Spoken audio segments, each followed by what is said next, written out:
Despite being delayed, we are here and we are live on the EIF Network. Thank you everybody for tuning in and welcome to the 10th annual Vengeance, celebrating a decade of vengeance for extreme international fighting, and there is some vengeance looking to be sought out tonight. Right off the bat is Wicked Jr. will be going one-on-one with the 2.5-month reigning X Division champion Lizman, who embarrassed both Wicked and Icon, two EIF legends, at the grandest stage of them all 2 weeks ago at WrestleMania 9. Now, Wicked finally gets the one-on-one that he had been promised against Lizman, and he is hoping that he can cash in.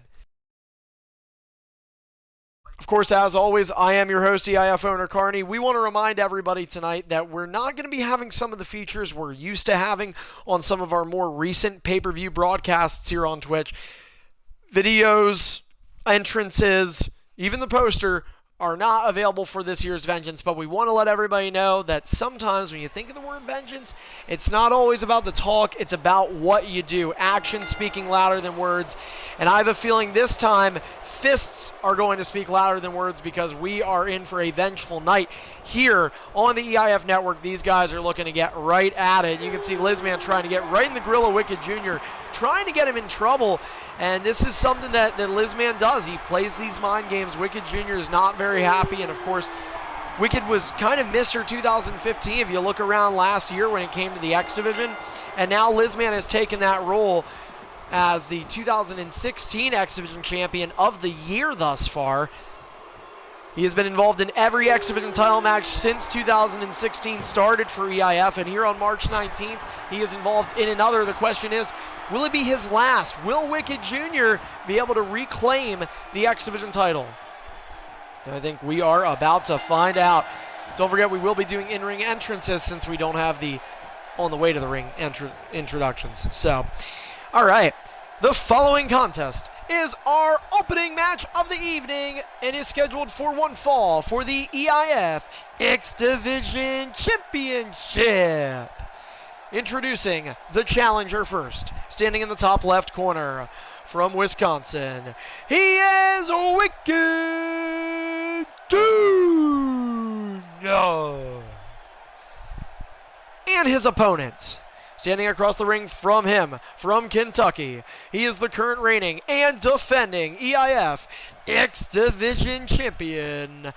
This is Lizman. All right, guys, ready? Let vengeance begin. Ding, ding, ding. We do apologize, we are a little bit behind, but we hope you enjoy. We have 7 matches on tap tonight, 4 scheduled championship matches, and of course, Lizman, who is having a great reign as X Division champion, hit a bit of a roadblock, shout out to the WWE Network, this past week. He ended up getting upended by EBAMS, a guy that a lot of people don't like to be on the losing side of as of late here in EIF. And Lizman's going to try and rebound, regain his confidence. Wicked Jr. looking to capitalize off of the momentum, being a little bit more favored towards him. And right now, Wicked does have a good start. This is ED, of course, both characters. 5 reversals already, a couple being used from the pair. And again, our first of 4 championship matches. Every title on the line tonight except for the Undisputed World Championship. Ratluck still yet to defend since WrestleMania, and in fact, this is the first championship match in EIF since WrestleMania 2 weeks to the day. Lizman arm drag taking Wicked down to the mat, and Wicked responding. The jawbreaker rather. Another DDT for the challenger. WrestleMania posed a lot of success for champions at EIF WrestleMania 9. It was the first EIF WrestleMania that a championship success rate was above 50% in EIF's history. And now, of course, we're going to see if that trend will continue. We had 6 championship matches at WrestleMania, 4 of 6 resulting in champions retaining their titles. The only 2 that were not was the Undisputed Superstar Championship, because there were 2 matches for that title at WrestleMania. Lizman hoping that trend will certainly continue for the majority of reigns successfully being defended. He wants to keep his reign going. A lot of eyes on Lizman, including one Hostile Exile who's not available to compete tonight, still recovering from his WrestleMania main event. But, of course, Hostile was historically known not too long ago, all the way back to WrestleMania 4. You'd have to look, though, when he was the longest reigning X Division champion in this league's history. Back in 2011, Hostile Exile set that record, and it has carried over 4 months and 1 day.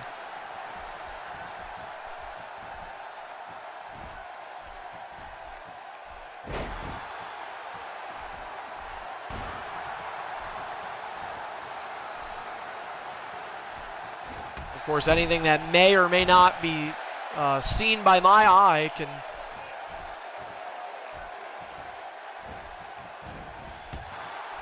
Oh. All right, well, I guess that's the free move. All right, so anyway, guys, sometimes you have the voices in your head, and I'm not talking about Randy Orton's opening. I'm talking about the EIF production truck. And sometimes we hear some things.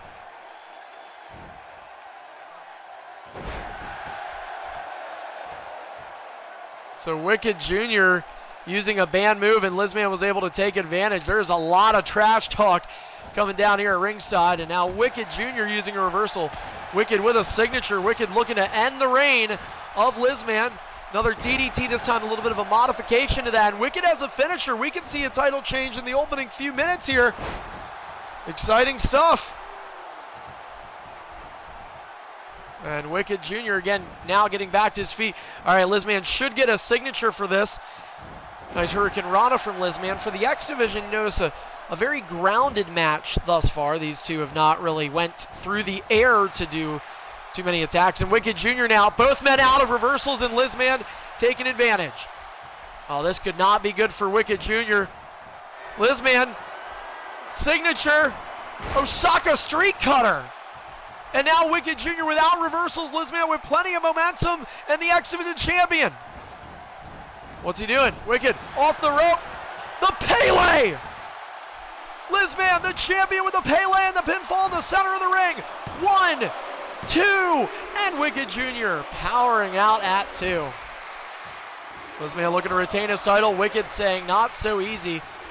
And of course, these two were a part of a phenomenal match that took place at WrestleMania in company with Icon. Ended up being the second match of the night for the X Division title. It's been a long time since WrestleMania's X Division has produced like that, and you have to think for high praise and high prosperity for the future of the X Division, hoping that it can continue to blossom. Wicked Jr. yet again returning to the helm here, trying to help it out, but at the same time trying to give Lizman a bit of a lesson when it comes to EIF.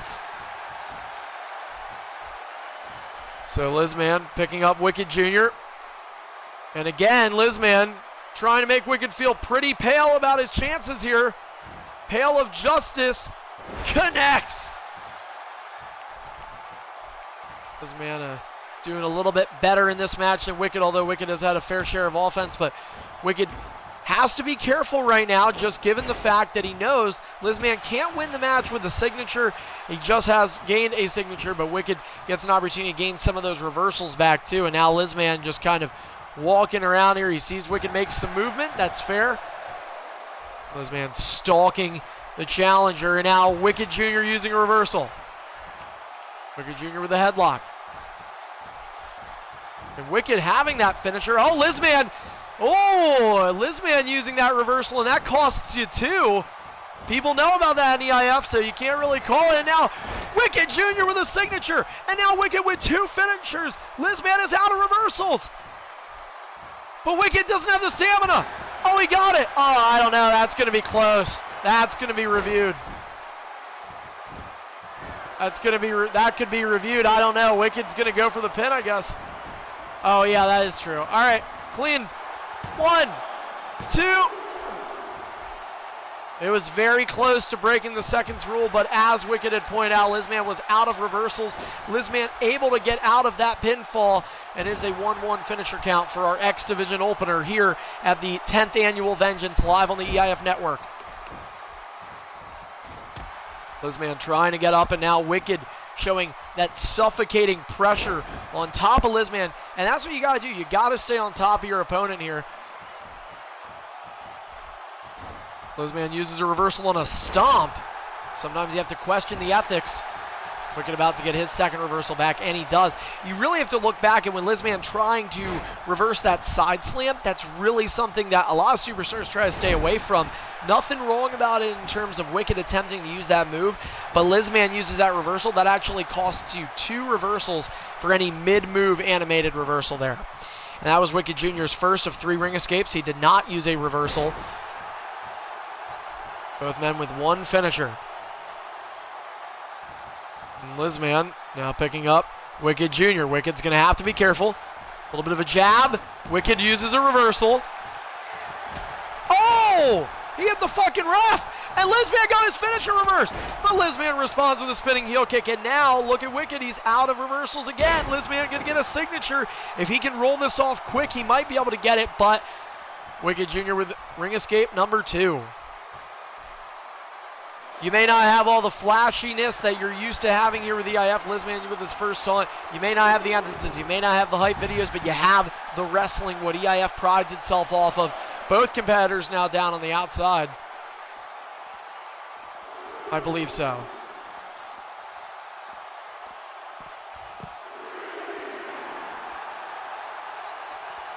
The one he did was banned?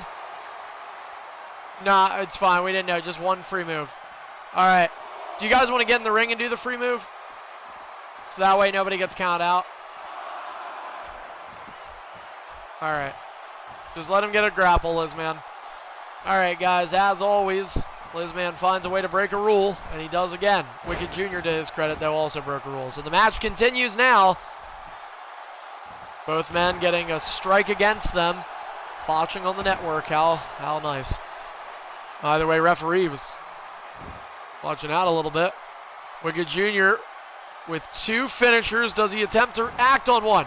He does, and he gets reversed. Lizman was saving some reversals. He could not have picked a better time. Oh, what a DDT. As I was saying, couldn't have picked a better time to use one.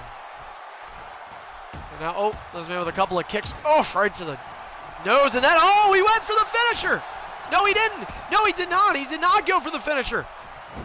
And Wicked is out of reversals. Oh, you did? Okay, my bad. What? Oh, Wicked! What the hell? He stole Lizman's finisher. The Pele, it didn't count as a finisher, but Wicked Jr. trying to say anything you can do, I can do better. Wicked will not use a ring escape, but he will exit to the outside here. Signature in hand, and the referee count begin. Remember, this match can be won due to ED rules by pinfall, disqualification, or ring out count. And yes, titles can change hands on a ring out count. 2 taunts for Lizman, 1 taunt for Wicked. Wicked on the apron.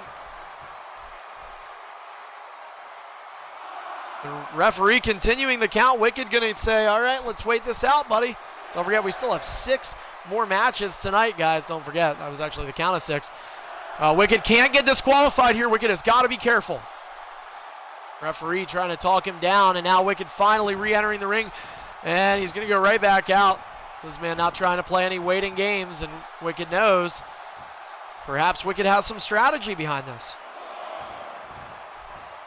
Wicked trying to slow the pace down. I have to remember, Lizman still hasn't even been in EIF for a full calendar year as he takes Wicked to the outside. Lizman picking up Wicked Jr. Strong arms. Oh! Wicked painfully sent into the ring apron. I don't know if that was Lizman's intentions or not. Now, oh, Lizman again, and now Lizman just beginning to batter up Wicked. He is not happy with the challenger here. And finally, Wicked going to be thrown into the ring, but not before an elbow right over that nose of the challenger. Lizman hopping in the ring, looking for the elbow. Wicked saw it coming. Lizman may have gave Wicked a couple more seconds of recovery. Still 1-1 in a finisher count. And Lizman using a reversal on Wicked. Kick to the midsection. Wicked uses the reversal. Lizman uses the reversal. And just the opener here in Vengeance. Lizman, belly to belly. No, Wicked. 1 fist, 2 fists, 3 knocks him off. He went for the finish. Wicked got it. Skull crushing finale. 2-1 finisher count in favor of the challenger. Oh, Wicked knows of rope break. Wait a minute. And oh, Lizman got his hand on the bottom rope. Wicked uses comeback, but Lizman got his hand on the bottom rope. Great ring awareness from the X Division champion. And Wicked Jr. lost his comeback as well. That is not good. Oh, spinning heel kick connects for the champ. Wicked with one reversal, Lizman with one finisher. Lizman trying to get him to use it. Oh, Lizman's got the Siggy now.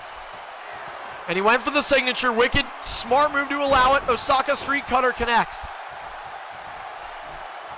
And oh, wait a minute. Oh, Lizman signaling for the end here. Trouble in Paradise connects. And now, oh, Wicked's hand isn't under the, oh, wait, he got it. Oh, the referee had to stop the count. Wicked Jr. got his hand on the bottom rope. Oh, my goodness. From one side of the ring, a rope break to the other side of the ring. What a match to kick things off here tonight. And again, Wicked really taking advantage of the ring out count, taking advantage of the luxuries. He's been an EIF superstar for parts of 4 years. Compared to Lizman, as I mentioned earlier, still hasn't been in EIF for a full calendar year. That experience is what favors Wicked, the challenger, here tonight in their one-on-one match. Head scissor takedown from Lizman to the challenger, although you have to give credit where credit is due. Lizman has dictated the majority of the pace in the last several minutes of this match, but Wicked Jr. looking to change things. Lizman says not so fast.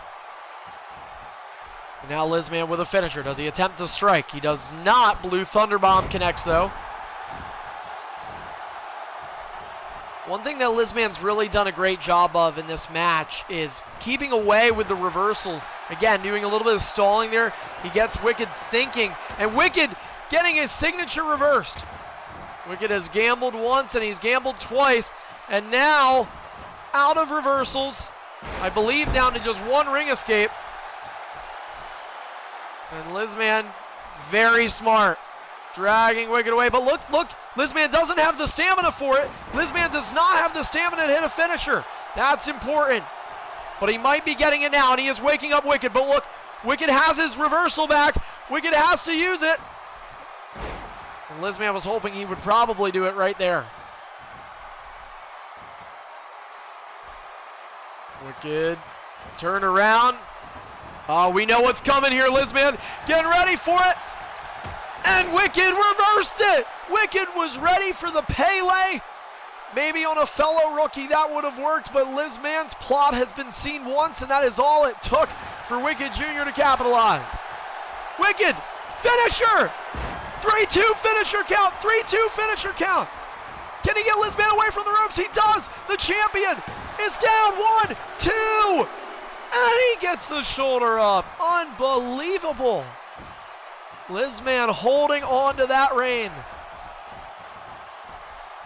Wicked turning Lizman around and then upside down with a scoop slam. Wicked now just awaiting stomp onto the ribs of Lizman. 3-2 finisher count in favor of Wicked Jr. The challenger is up. But don't forget, Lizman still has a finisher. And he is still able to continue that edging of Wicked Jr. in terms of the reversals. Wicked now down to 1. Lizman gaining his third back. Gets rid of it right away, pretty much. And now, Lizman reverse DDT. Did that cost him 2? It did. Lizman, that's the second time in this match. Gotta wonder if that's part of the strategy. Misses that stomp. He's out of reversal, and he's able to retain offense. Oh no, wait a minute. Oh no, Wicked's out of reversals. The champion is going to even up the finisher count and hope to retain his title. Trouble in Paradise. Wicked Jr. being drug away from the ropes. Champion rolls him over. Hooks the leg, shoulders are down. 1, 2. And Lizman retains the X Division Championship. The 2.5-month reign continues. And now, with that, Lizman is the confirmed champion to walk into this year's X Division tournament. Lizman is is and has been everything that he had said he would be in this league. Lizman will now have to continue that, as he'll, in order to retain his championship, have to defend through 3 rounds of the EIF X Division tournament coming up next month. But what a match between these two competitors.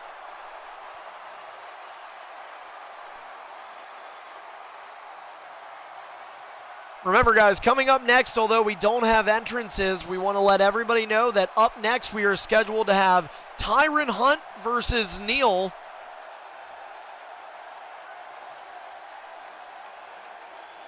As these two are both looking to make sure that they are able to avenge their WrestleMania loss. So again, Tyron Hunt versus Neil coming up next. It's Super Stardom rules between those two. They were both involved in the Triple Threat U.S. title match with Aaron.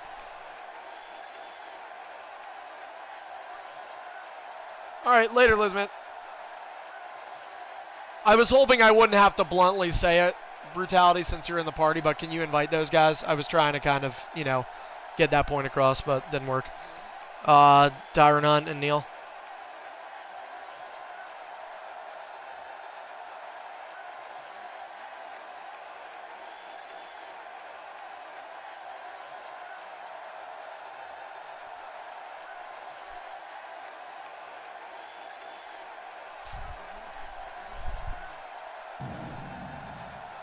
All right, so let's get right back into the ring here. Is Tripod still in here? You want to just watch it again? Do you want to just watch again, Tripod? All right.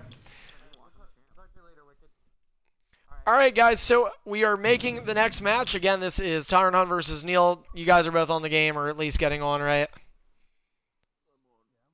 Okay, cool. All right, I am making it. So again, this is Super Stardom, and this will feature Xavier Woods being represented by Neil, and The Miz represented by Tyron Hunt. The match is up, so go ahead and look for it. Of course, we'll ask Tripod to be watching again. So just to validate some of the things that I was saying earlier about Lizman's successful X Division title defense just moments ago, this has confirmed that Lizman will walk into the EIF X Division tournament, which we're going to be talking about a little bit throughout tonight. He will be walking into the X Division tournament set to defend his championship. Big thing in terms of the difference between this year's X Division tournament and all the previous ones is, for the first time ever, this tournament will not occur on one single night. The semifinals and finals will take place 3 weeks from today at EIF Airbound, but the quarterfinal rounds will take place in about 2 weeks. So Lizman will be defending round by round by round. So if he loses round one, whomever his opponent ends up being about 2 weeks from now,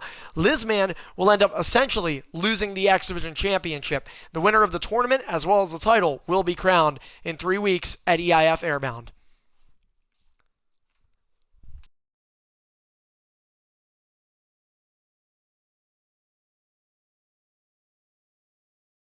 I don't know. I honestly don't know.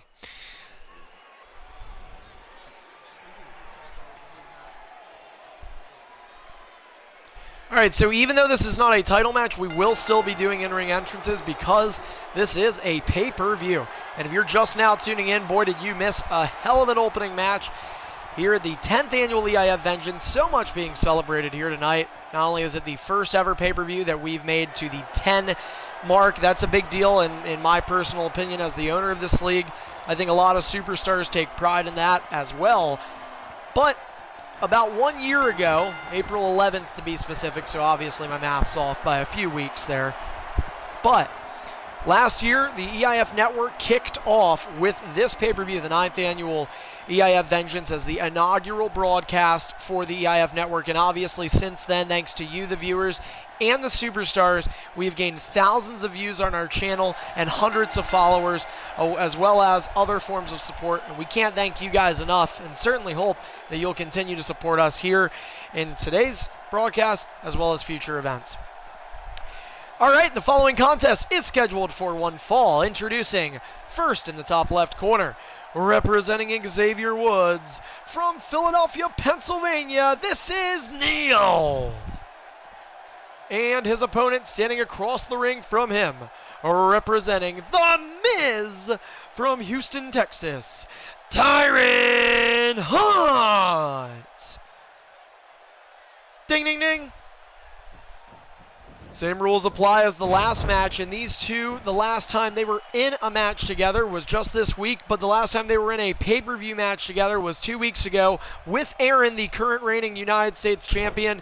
Neil ended up losing his U.S. title in a triple threat with Tyron and Aaron, and then yet again losing that match as Aaron retained his title in a 30-minute scramble match at WrestleMania 9. Now, some talk between Neil and Tyron, a little bit of trash talk between both, mainly Neil being the one talking the majority of that trash. And now they're going to look to back it up. So both these guys essentially blaming each other for their loss in that U.S. title match. But obviously, whomever ends up winning between these two can maybe say that they can remain in that relevant picture here in the mid-card. But if you look at how these two have been over the track records of the last several months, this is a must-win for both of these guys. They lose this match, really loses a lot of credibility for them headed here in the near future. Tyron Hunt stomping over that face of Neil. 26 viewers live, thank you for tuning into the network. Don't forget to follow us as Tyron locking in that arm hold submission. He'll have to let go, and he does.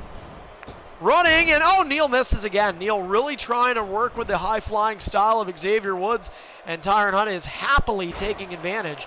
Single leg breaker, but you know Tyron realizing there's some danger, and that's why he's taking that speed away right now, trying to execute some of those leg moves. And don't forget, guys, The Miz still has the figure four as a submission finisher in this game. Tyron can win this match by either pinfall or submission. That's the one difference between this and the last match we saw, being that it was under the Extreme Distortion rules, because whenever you're competing with in-game characters, you are allowed to use a submission if that character happens to have one as their finisher. However, Neil is hoping that it will not get to that point, as he is trying to still get Tyron out of the dreaded green bar and get some offense of his own. A backbreaker will certainly help that. Back and forth they go. And now Neil, springboard into a leg drop. Finally able to knock off that springboard is Neil, former two-time EIF United States champion. Tyron, a bona fide mid-carder. He's won several mid-card championships, and oh, there's a boot to the face of Neil from Tyron. Tyron will happily re-enter the ring. Now Tyron rolling Neil away from the ropes, trying to capitalize. Kick to the midsection. Neil trying to get up, and Tyron just trying to keep him down. That's that grounded offense that you like to see of your Tyron Hunt. It's been a long time since Tyron's got a win on a pay-per-view, so he knows this could really mean a lot for him. And Neil turning Tyron around. And oh wow, using the reversal, but Tyron's still able to gain the upper hand. That was great for Tyron Hunt, and he is starting to pull away in the momentum category. Big drop kick to the back and a signature in possession for Tyron. Tyron picking up Neil. Kick to the midsection. And now looking for the suplex. Oh, wait a minute. Hooking the inside leg was Neil, and he reverses the suplex. Kick to the lower back, 3-1 in favor of reversals for Tyron, despite the fact that it's a 4-3 advantage overall for Neil in terms of the ability of capped reversals that you can contain. Neil trying to turn this around. Clothesline is reversed by a back body drop from Tyron.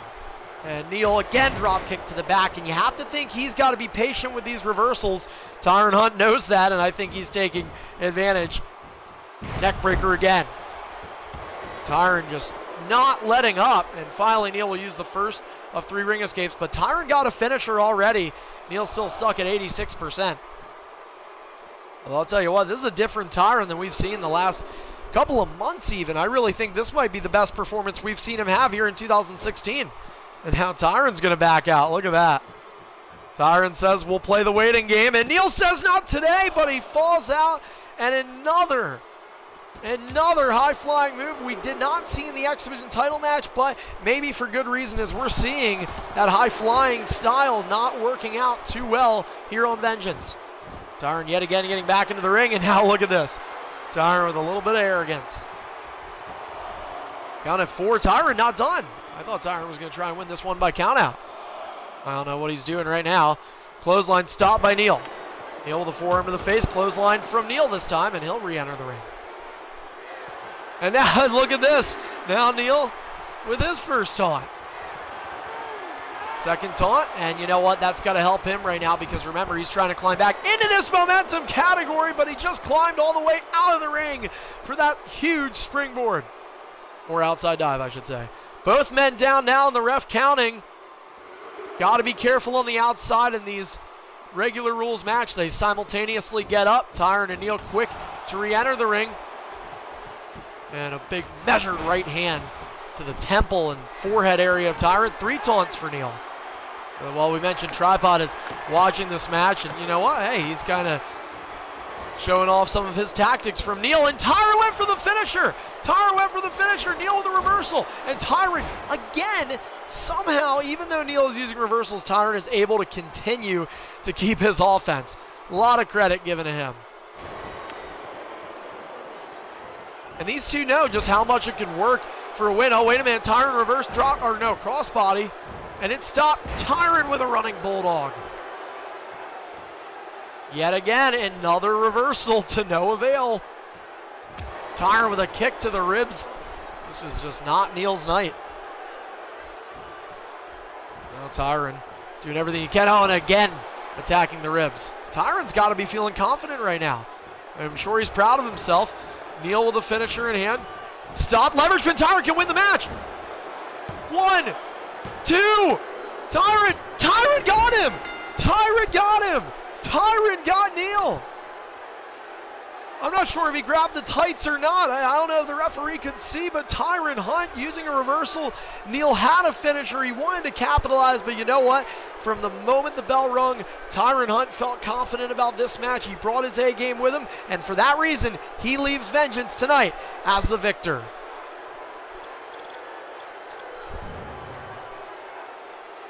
All right, guys, well, hey, while we know we were a little late and we truly apologize for that, we want to make sure that we let all of you know that we are going to have to take another break here. We're going to probably not have to take as many breaks as we usually would on a broadcast, given that we don't have our entrances for you tonight. But we hope you've enjoyed the action thus far. 2 very good matches already in the books and still 5 more set to come. You're watching EIF Vengeance live right here on the EIF Network. We'll be right back.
All right, everybody, welcome back here live on Vengeance here at the EIF Network. Coming up next, it's our second championship match of the evening, the United States title. We just talked about Neil and Tyron and the fact that they were the runner-ups for the U.S. Championship match as Aaron successfully retained his title at WrestleMania tonight. A new foe comes to Aaron all the way from Sydney, Australia. That's right, 15-hour time difference isn't stopping him from being here. Jumper v Magnum at WrestleMania defeated EBAMS. It marked his 5th consecutive former United States champion that Jumper has defeated. And because of that, Jumper was rightfully named the #1 contender and looks to become the first Australian-born United States champion here in Extreme International Fighting. So we are going to go ahead and make the match. When I tell you guys it is up, you can go ahead and begin joining. Just go through my friends list and join. And the match is up.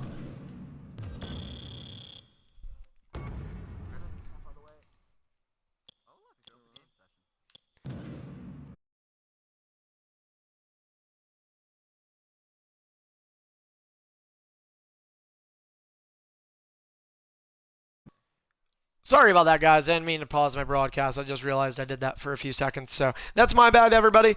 Either way, though, as I said here, we have a United States Championship match. Aaron representing Kalisto.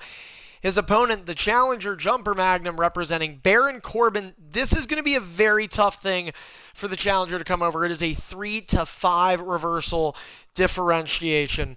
And so it is going to be a tough one for Jumper, but that being said, Jumper is not backing down. We already told him about it. We made sure that he signed on for this match, and the contract is already written in ink, so these two have agreed to compete, and that is why we are here. And again, we want to remind everybody what we were talking about earlier with EIF Airbound. That is our next EIF pay-per-view. It's scheduled for 3 weeks from today, the 19th, so on Saturday, April 9th. Which is also the season. Actually, I'm wrong about that. But either way, Saturday, April 9th, I am right about it being an EIF pay-per-view. It is our 9th annual Airbound, and it will be an Airbound like none we have ever hosted before here in Extreme International Fighting. A very different outlook for Airbound, and attempting to make it a league round pay-per-view as opposed to its mid to low card pay-per-view status it has had in previous years. And of course, one thing that it will always have at Airbound is the EIF X Division tournament, which if you are listening right now on the EIF network, here is your chance, because as of right now, as I am saying this live on Twitch, we are officially opening up registration for the EIF X Division tournament. You can let us know here in the comments section on Twitch, as well as sending me a message here on Xbox One. You see my gamer tag there, and if you're in EIF, you should know what it is anyway. Send me a message telling me that you want in the X Division tournament. And guys, there are only 7 open slots because the 8th is already taken by the champion walking into it, Lizman.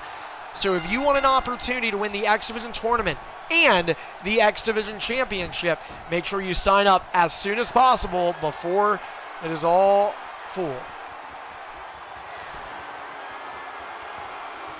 I guess while I'm doing this, I can do introductions. Oh, wait a minute. Maybe I can't.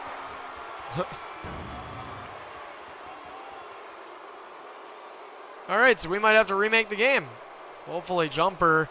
And I have seen problems in the past. Not too many, but there might have been an issue for Jumper. We might have to do a triple threat. That could be a possibility.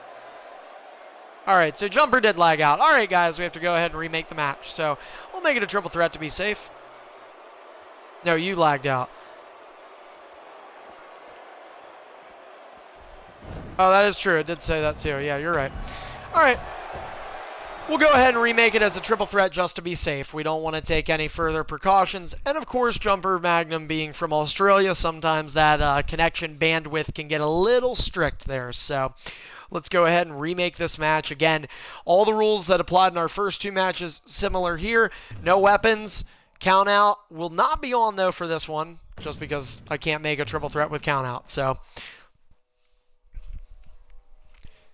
And again, guys, if you're tuning in, the X Division tournament is open to register. Make sure you get in it.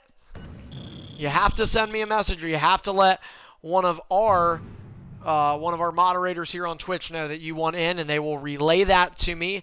And perhaps if we get the tournament filled up tonight, we might even reveal the 8 competitors, but that's only speculation. Jumper, the match is up, so go ahead and manually try to join.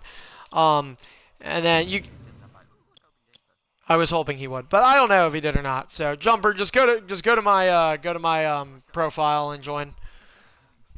But either way, then guys, again, that tournament is open, so you want to make sure that you take advantage and that you get a piece of the X Division action. And the X Division tournament is more than just a match up for an opportunity. It is more than just a chance to compete for the lowest title in this league, because the majority of the X Division champion title holders have actually the majority of the X Division tournament winners have went on to win a main event championship in this league. So clearly there is some magic behind the tournament.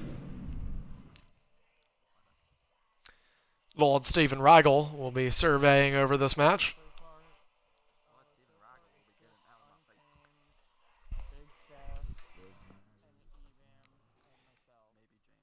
Okay.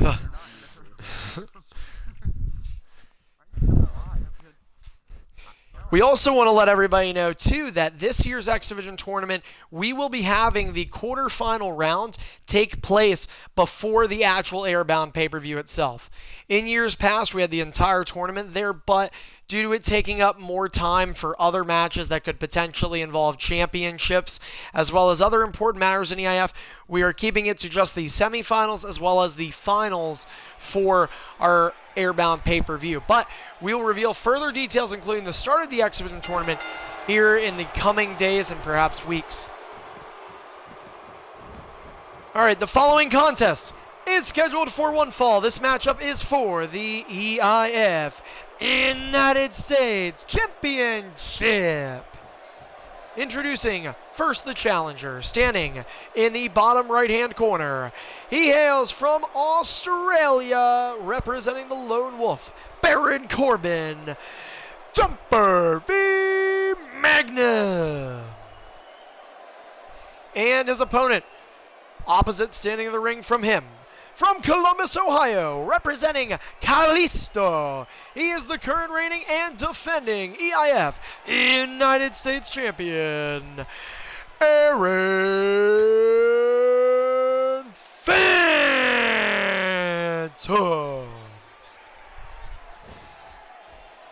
Ding, ding, ding. Aaron, up to the top turnbuckle, and Jumper taking advantage. He's not able to take advantage for too long. Oh, somehow he was able to. From the middle rope, arm drag. And Jumper, oh, this started out a little differently than I thought it would.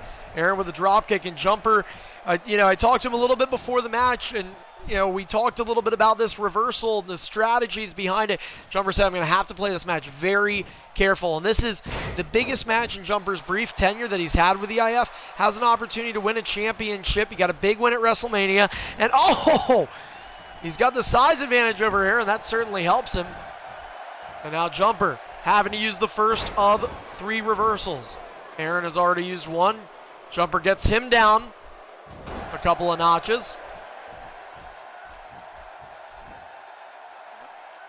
Now, Aaron crunching Jumper up for the Del Sol driver to Baron Corbin, the height. And the fact that Kalisto could never do that in real life makes it so cool watching it here. And in slow motion, a snapping suplex. So, again, Jumper's connection has at times been blamed for some of the matches. So some of those former U.S. champions he's beat, they've claimed a little bit of shenanigans at times. And Aaron, again, nice moonsault, standing. And as predicted, due to poor network performance, the voice chat feature has been disabled. That I did not predict. What I was predicting is the early offense from Aaron. You can see these ropes jiggle. Enjoy the slow-mo, guys. And a body splash connecting from Aaron. So a little bit of lag now beginning to settle in. I can tell from the outside here there is a difference now. And Jumper using that belly-to-belly. I was waiting to see if Aaron was going to use that reversal, but he knew. He just wanted to wait and make sure that he had that 4th reversal secured. This makes it very tough for Jumper. Jumper hasn't been doing terrible, though. You certainly would have to give him some credit here. Kick to the midsection. Big clubbing blow to that back of Aaron. And now Jumper avoids the drop kick. I don't know that he'll avoid a grapple a second time. Who's going to get it? You couldn't tell because it took 20 seconds to hit. And Aaron able to take advantage. Slow motion for me. I'm pretty sure a rapper sung something like that. So the lag, a factor. The championship as well. A suplex to Aaron. Now Jumper leaving the party. I think he said maybe leaving the party will help fix it. I'm pretty sure he said that. I don't know. Either way. Oh, now this is going to be big for Jumper. Hit with a crucifix. I think Baron Corbin has ring escape, but I could be wrong. Single arm breaker delivered from Aaron to Jumper, and now signature in hand for Aaron. One reversal in hand for Jumper, one reversal in hand for Aaron. And now Jumper quick to use that reversal. That, I don't know. He's hoping that Aaron will maybe use that reversal, but again, Aaron is going to play smart here. He's going to wait till he gets that second reversal back, and he ended up getting a free up out of it, so hey, that works out for you.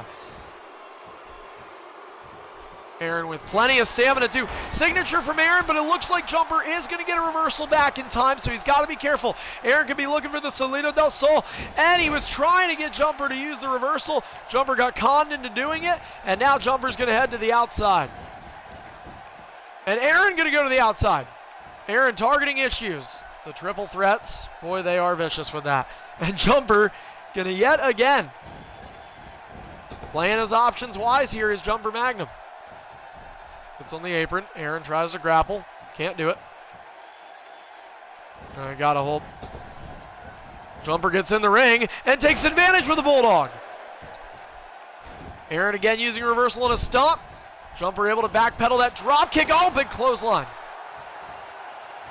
Now Aaron down to one reversal. Jumper out of reversals again.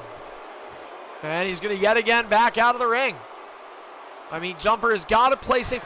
Jumper's done a good job of trying to goad Aaron into doing this and getting those reversals off of Aaron. He's pinned him down to one, but, I mean, Jumper ultimately just has... And Jumper's good. Free move. That is a free move. You cannot grapple from the outside, and Jumper is not in the party. Jumper is not in the party. And he's... Okay, all right. Well, this is not good right now. Jumper is out of the party. I don't know if he realizes what's going on. Jumper did a bad move. And somebody's got to get him in the party or he's going to get disqualified.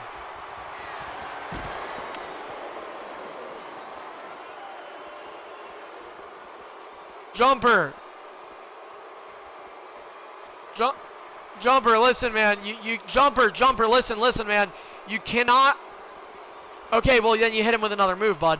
You can't grapple him when you're standing on the apron. You can strike him, but you cannot grapple him. I know, and that's why I ran over. So listen, Jumper, because you did a move after, Aaron is going to get 2 free grapples. You cannot reverse. That's why I wanted you in the party. Lag or not, we need you in there for these reasons. So anyway, you guys heard it first here on the network. No big deal. Jumper thrown in the barricade. All right, and this match continues. So now you can begin to reverse if you'd like. And a big shoulder tackle delivered from Jumper Magnum. So this match is getting a little bit out of hand right now. And Jumper not trying to be merciless to Aaron. Powerbomb on the outside. The U.S. champ could be in trouble. And now he's got a single leg hold. And he can do this all he wants on the outside. He's not going to tap him out.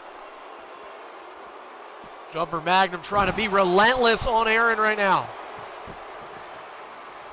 And this has got to help Jumper's case. He's getting more and more momentum. Another powerbomb. Both men with one finisher each. Neither one has hit it. And Jumper picking up Aaron. And a power slam right near the announce table. Jumper is very happy. I'm sure now there is no count out involved in this match. Jumper is just taking full advantage of the champion right now.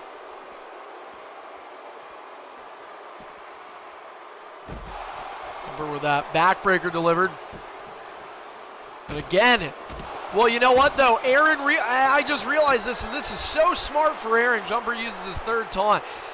Aaron can continue to gain these reversals. Jumper's maxed out. Jumper can't get any more than 3.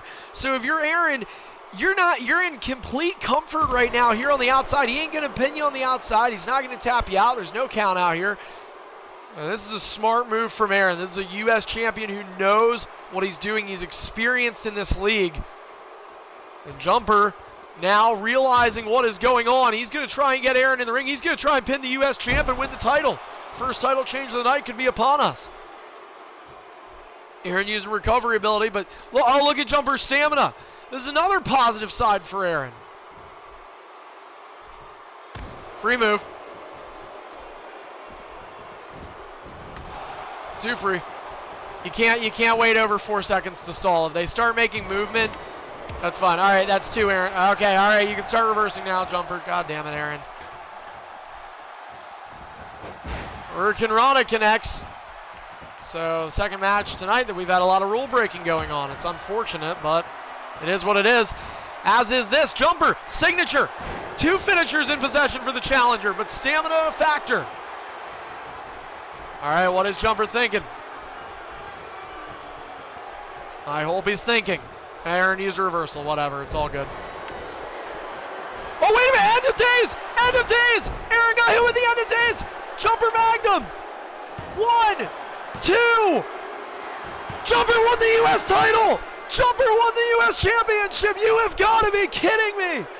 Jumper Magnum is the new United States champion of EIF! Another former U.S. champion he beat this time, though. It was the current one as well. And to the shock of the EIF universe, right from Australia and down under, for the first time, we have a U.S. champion, and his name is Jumper V Magnum. Unbelievable.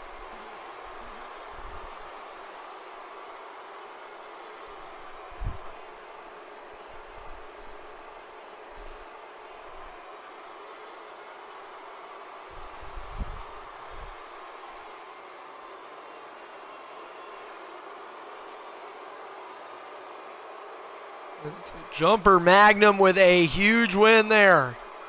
Aaron, of course, is eligible for a rematch clause. It'll be up to him if he chooses to use it, but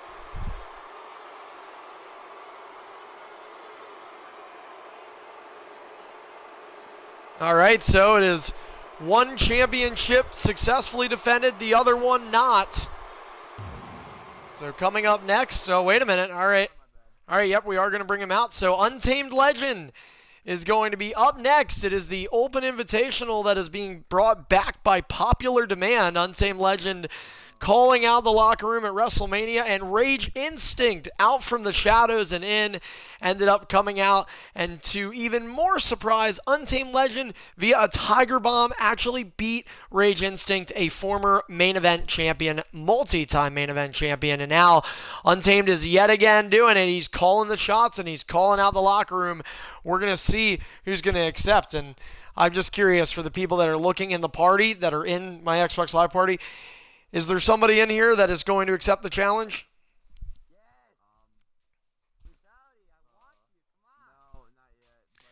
All right, so we're going to have to take a quick pause, and let's see if we can find someone.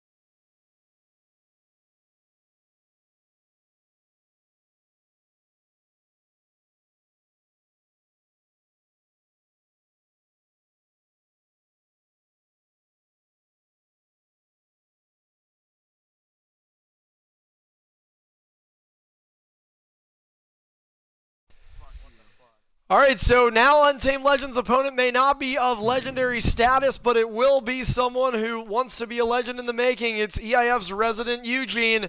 EBAMS accepting the Open Invitational. It will be EBAMS and Untamed Legend duking it out right here on the network.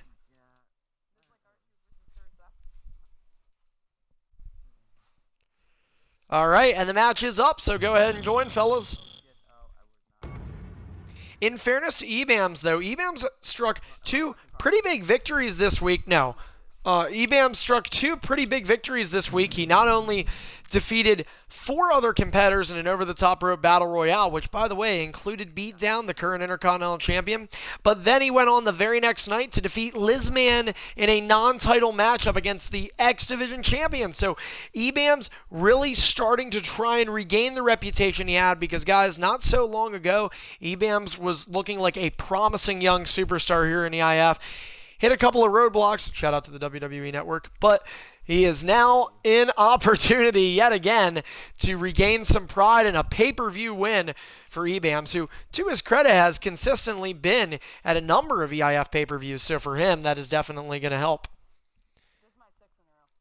EBAMS is saying it's his 6th in a row. Isn't that cute, everybody? The young guy just keeps keeping count. Let's see how many pay-per-view losses in a row this will be for him, if he can somehow find a way to avoid that. We are still awaiting Untamed to accept his own Open Invitational because he was not on the game. Nice to see our superstars are prepared. Speaking of that, if you want to become an EIF superstar and replace the bunch of fuckheads that I have to deal with, then feel free to just contact me here at EIF Owner Carney.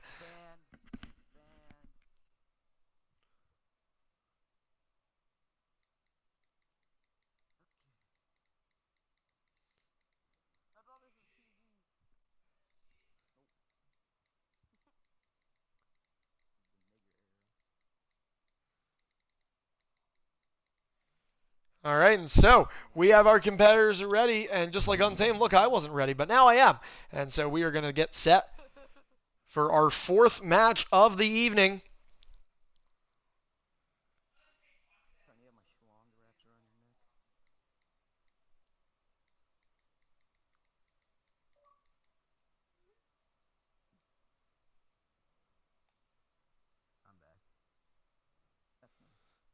By the way, Greedy, thanks for, again, following us and unfollowing. I really love that, so.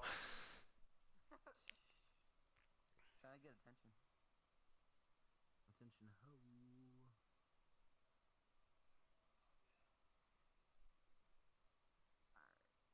Christopherson.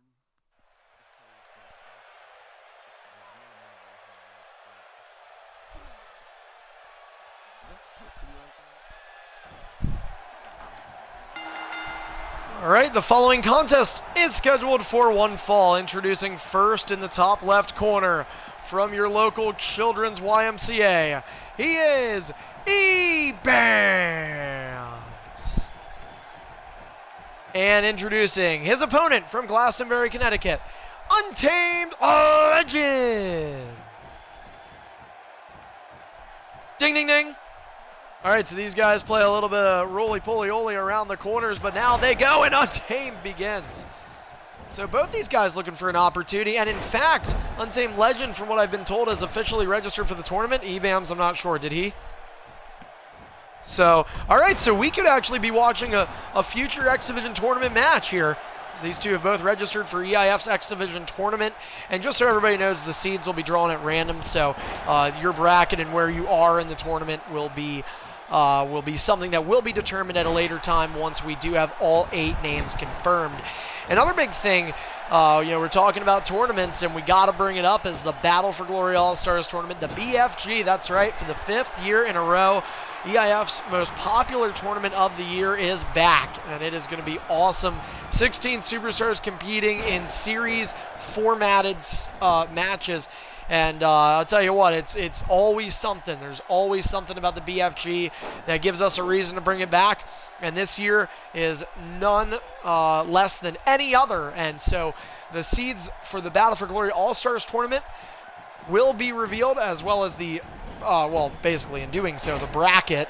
And they will be revealed at EIF Airbound 3 weeks from now on the EIF network. So it is going to be an awesome night Airbound. Can't wait for it, but hey, gotta love this show right now. EIF Vengeance has been very entertaining. All one-on-ones so far. I know you guys are thinking, damn, did I show up to Bonafide Fights? But no, you didn't. And hopefully you do. That's coming up in September. A little bit away, but I digress. We still have 2 big multi-man matches coming up here tonight. And I actually believe one of them may be coming up next. So, Untamed Legend forced into the corner. He's saying, oh, what is this? What's my reason for standing out here because I'm not good at the game? Ebam's now coming in and says, no, you don't. Oh, Untamed Legend got charged a double reversal. Ebam said, eee, or something girly. And now they play bumper cars. Untamed misses the boot. Gets him with a hook. And now Ebam's with the right hand. Ebam's with signature in hand. He's getting Untamed. Trying to trick him. Oh my gosh, what if Ebam's green bar is Untamed? This could happen. But now Bam's picking up Untamed Legend. Bam's with the right hand. Bam's with another right.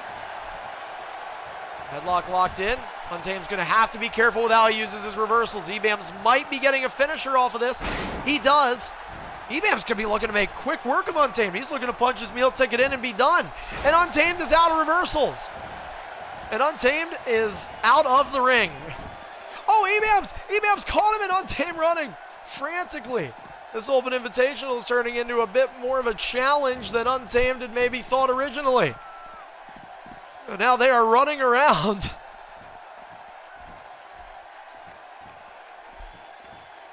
But Untamed hanging out by Jake the Snake. Ebam's on the top turnbuckle. Ebam's just laughing away right now. I mean, Ebam certainly has the upper hand. Not only is he still in green bar, but Untamed only at 59% in momentum, so that's clearly not a lot for Untamed. And now Untamed going to start helping that momentum cause by using his first taunt.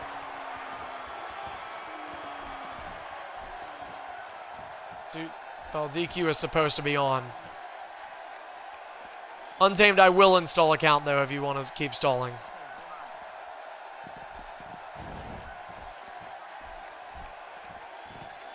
Untamed in the ring. Ebam's gave clean entry. Untamed requested it. And Untamed gets hit with a belly-to-belly. Ebam's picking Untamed up. Another right hand. Ebam's, just drilling Untamed. This is offense Ebam's has been dying for. He hasn't looked this good, well, ever. But he does tonight. Untamed is going to need a response. Ebam's, again, keeping Untamed from leaving the ring. He's swarming his opponent. Now Ebam's gets reversed. Untamed out of reversals and out of the ring, I assume again. No, he's running around. Oh, Ebam's fell out of stamina. Untamed Legend took advantage. You gotta be kidding me.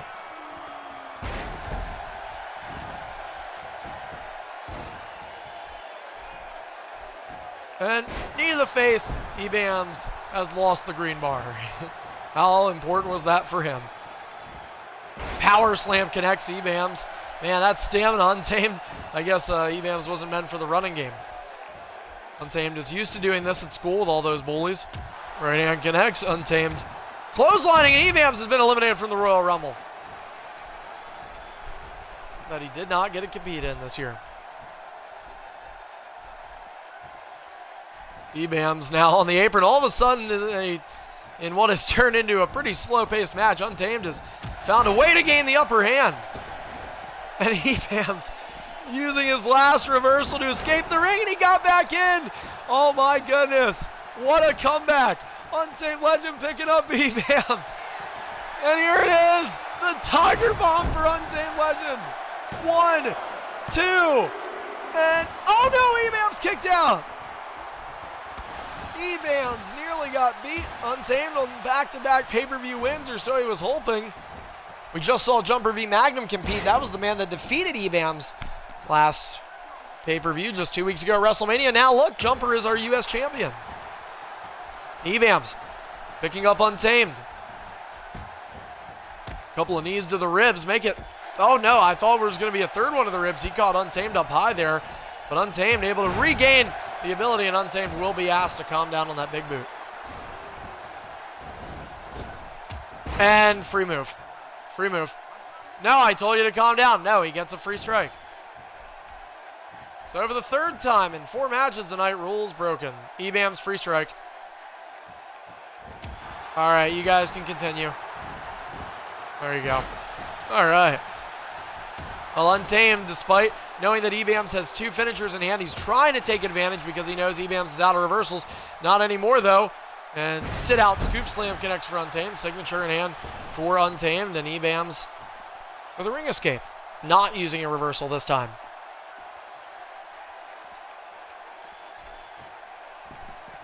EBAMS now doing the Untamed Legend gimmick now. Now he is running to the outside.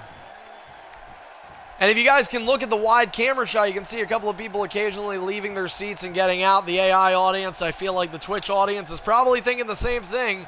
Untamed and Rage Instinct got quite the rise, but this one, just like a man in their 50s, is suffering from deflation.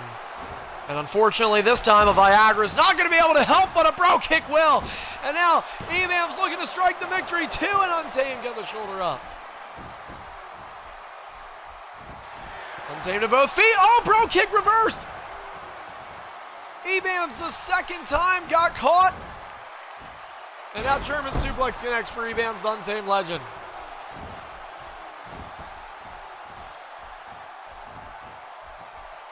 Stomp on the back of Untamed. EBAM's still trying to remain composed. Untamed uses a reversal. Untamed, Tiger Bomb. 2-1 finisher count. 1, 2, and EBAM's got out of it. I'm trying to be commentating. EBAM's laugh just has me dying in here. But Untamed turning it around. Luthez connects. He's got a signature. He doesn't have stamina though. And EBAMS goes into recovery mode. This should help him get a signature. Untamed gonna stop the recovery though. Signature connects for Untamed Legend. Oh no, EBAMS still doesn't have a reversal. Untamed. He's gonna take advantage. He chooses not to use the finisher, but he is gonna gain some momentum there. EBAMS with 1 reversal. And he got to use it. EBAMS. Oh, what a backbreaker to Untamed Legend. That's quite the retaliation from EBAMS. Stomp on the ribs connects. EBAMS picking up Untamed. Trails 2-1 in the finisher gap. But now, okay, he leaves the ring. Picks him up and does that. All right. EIF, people, at its finest.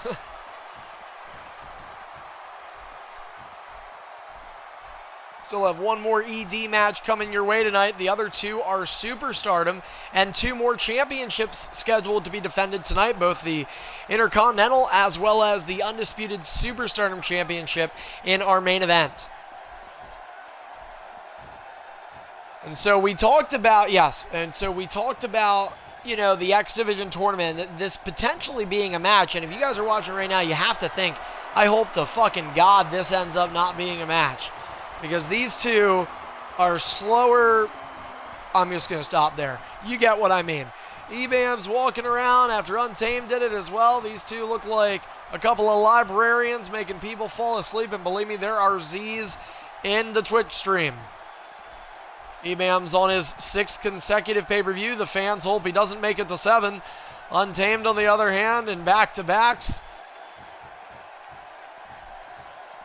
This is obviously not good for people that have addictions in EIF, such as tripod with food items. Easily a way to relapse for someone like him. Untamed missing the stop. Oh, EBAMS with a bro kick. Bro kick connects. Untamed. What is the referee doing? The referee finally reacting to, and finally this match is over. EBAMS gets the win. The Open Invitational is done, and luckily we get to move on. A big win for EBAMS, however. It does make it a winning week as Untamed falling to EBAMS, who has won 3 matches this week, and he's probably on his first ever 3-game winning streak in his career. That kid is going to Toys R Us tomorrow after his mom gets off work. What a lucky dog.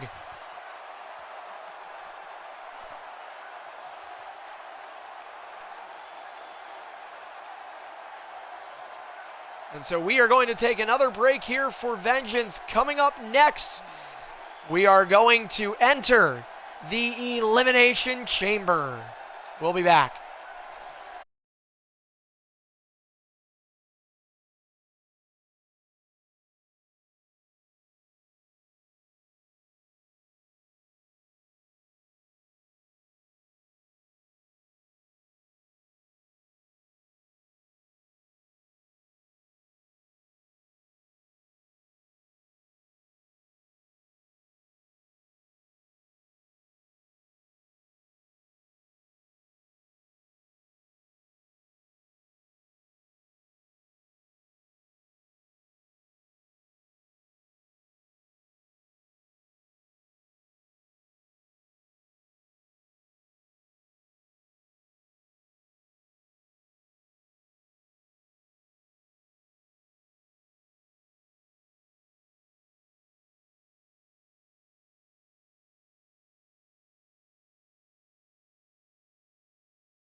All right, guys, we are back here live at Vengeance. Coming up next, we have just 3 matches left, but what importance these 3 matches hold. Starting out with an Elimination Chamber, guys. 5 competitors are going to enter this chamber. It's an unforgiving structure, as many of you know, and only one can emerge victorious. And that one that emerges victorious is headed into the Undisputed Superstar Championship match with the winner of tonight's Undisputed Superstar Championship match 3 weeks from now at EIF Airbound on the EIF network.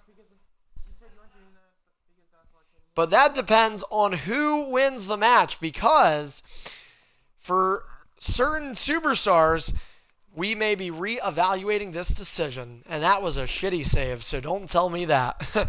Anyway, it started out good, but obviously, whoever wins this match, though, will be eligible for one of the 2 Undisputed Championship matches to take place 3 weeks from now at Airbound.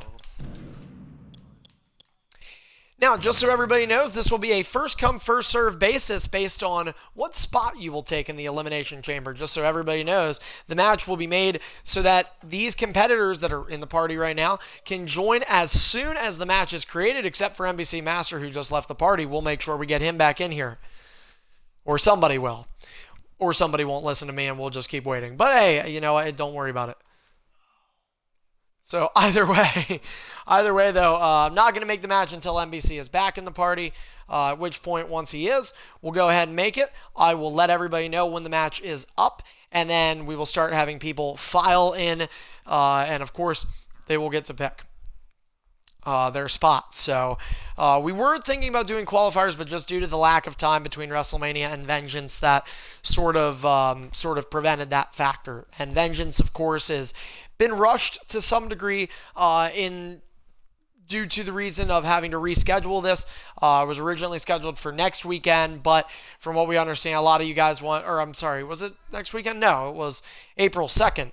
And we actually had to reschedule that due to a lot of complaints we received about people wanting to watch the WWE Hall of Fame. So we respect those and understand where you guys are coming from. So just to make sure, is everyone in the party?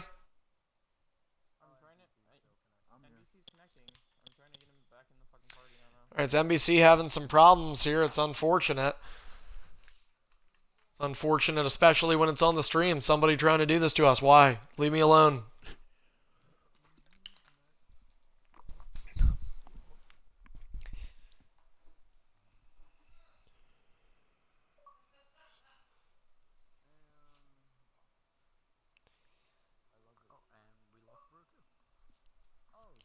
We're losing everybody. We're losing everybody, baby. Those two are everybody. Ah, there it goes. So he's got a disconnect and he's got a disconnect. Nobody wins. I am willing to sit here and split every single one of them until I find out. All right, so we have Brew back, and we're hoping we can get NBC back as well.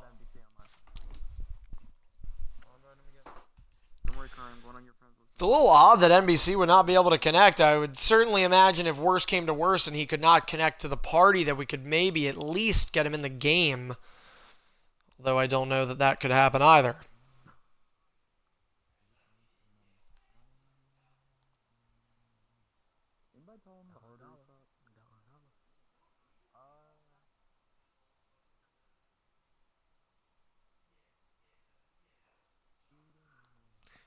All right, so wait, is he sitting in the party right now, connecting, or? Okay. I'll send him an invite.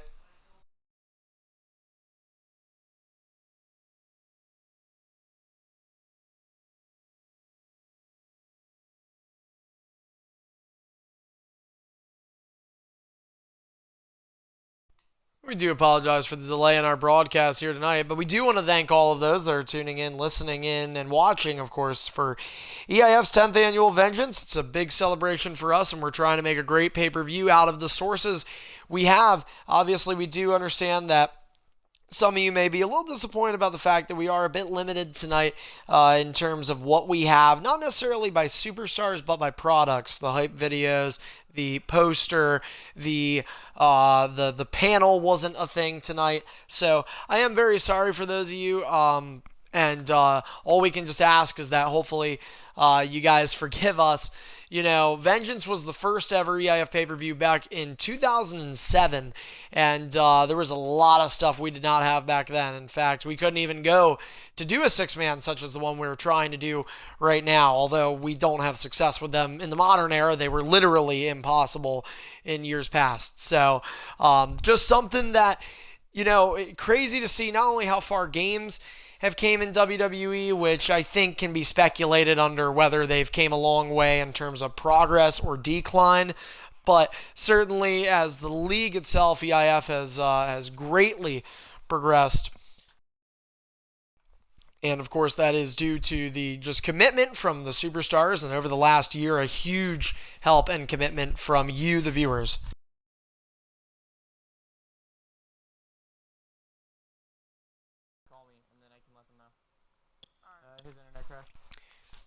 All right, so everybody is in here now? All right. And so that is a good sign for our viewers, and of course, a good sign for the competitors as they await.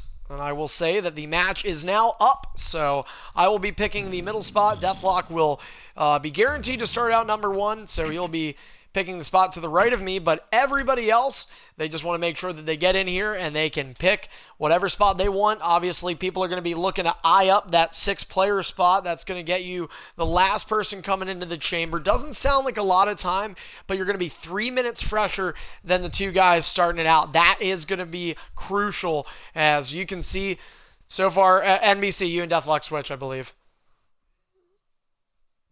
Oh, and Jetstar ended up getting. So right now, based on what we have from left to right, it's Jet, NBC, me, Deathlock, James, and Pepsi. So who will be coming out last? Pepsi. It's the far right, and then far left is Pitt. And then you're 1, Deathlock's 2, NBC's 3, James. All right, so it looks like it'll be a bit of a WrestleMania rematch when we have the first minute of this match take place. NBC and Deathlock will be starting out then. And followed by that, 1 minute later will come James Arkoffel. Followed by that, it'll be Jetstar at 5. And Pepsi Killer, who came into this match, got the lucky number 6. So Pepsi is going to hope that that can certainly help him go a long way in this match because Jetstar is unreadied up, and there he is. Okay, we're good. You can see the star caliber of these competitors. A lot of these guys looking to really capitalize off of the successes at WrestleMania. Some of these guys obviously weren't as successful. Deathlock got pretty much labeled by NBC Master. Jetstar involved in his first WrestleMania main event, but came up very short, I guess, and you could say the same thing for Greedy. But you've got a couple of guys in here that had some winning performances. NBC, you also have Pepsi Killer. They ended up not winning the big match of the night for them, which was the Money in the Bank, but they certainly did a very good job, and these guys are all going to look to do a great job here in our Elimination Chamber match. No in-ring introductions because we just won't have time for it due to the pods and, you know, all that good stuff. But either way, only way to win is by being the final competitor left in the match. Again, all the players that are in the pods will come out every 60 seconds. I'm going to go ahead and jump from the top. Or can you jump off the chamber now? Can you do that still? Wait, can you? How do you get on top of the pods now? Watch out, Deathlock. Let's see if he has anything that can... Oh, pin me, Deathlock. Deathlock got me. He got me. We're good.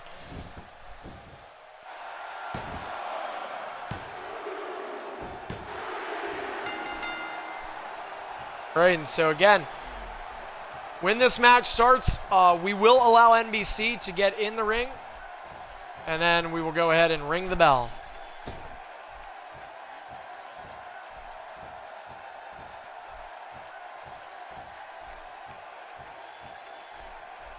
I don't want to do ring announcements right now because I don't want to take the chance. But anyway, guys, every 60 seconds a competitor will come out. The only way to win is by being the last one remaining. And it is an elimination style match. The only way to be eliminated is by pinfall or submission. So NBC's pod opens. Deathlock will be asked to go to the far left. NBC will get in, stand into his corner. Ding, ding, ding. And so we are underway. And Deathlock trying to avenge his WrestleMania loss. He brings Master back, lays the smacketh down on him with a Samoan drop. Again, these guys all know what's at stake. A main event championship match, how important that is, especially given some of these guys and where they're at right now in EIF.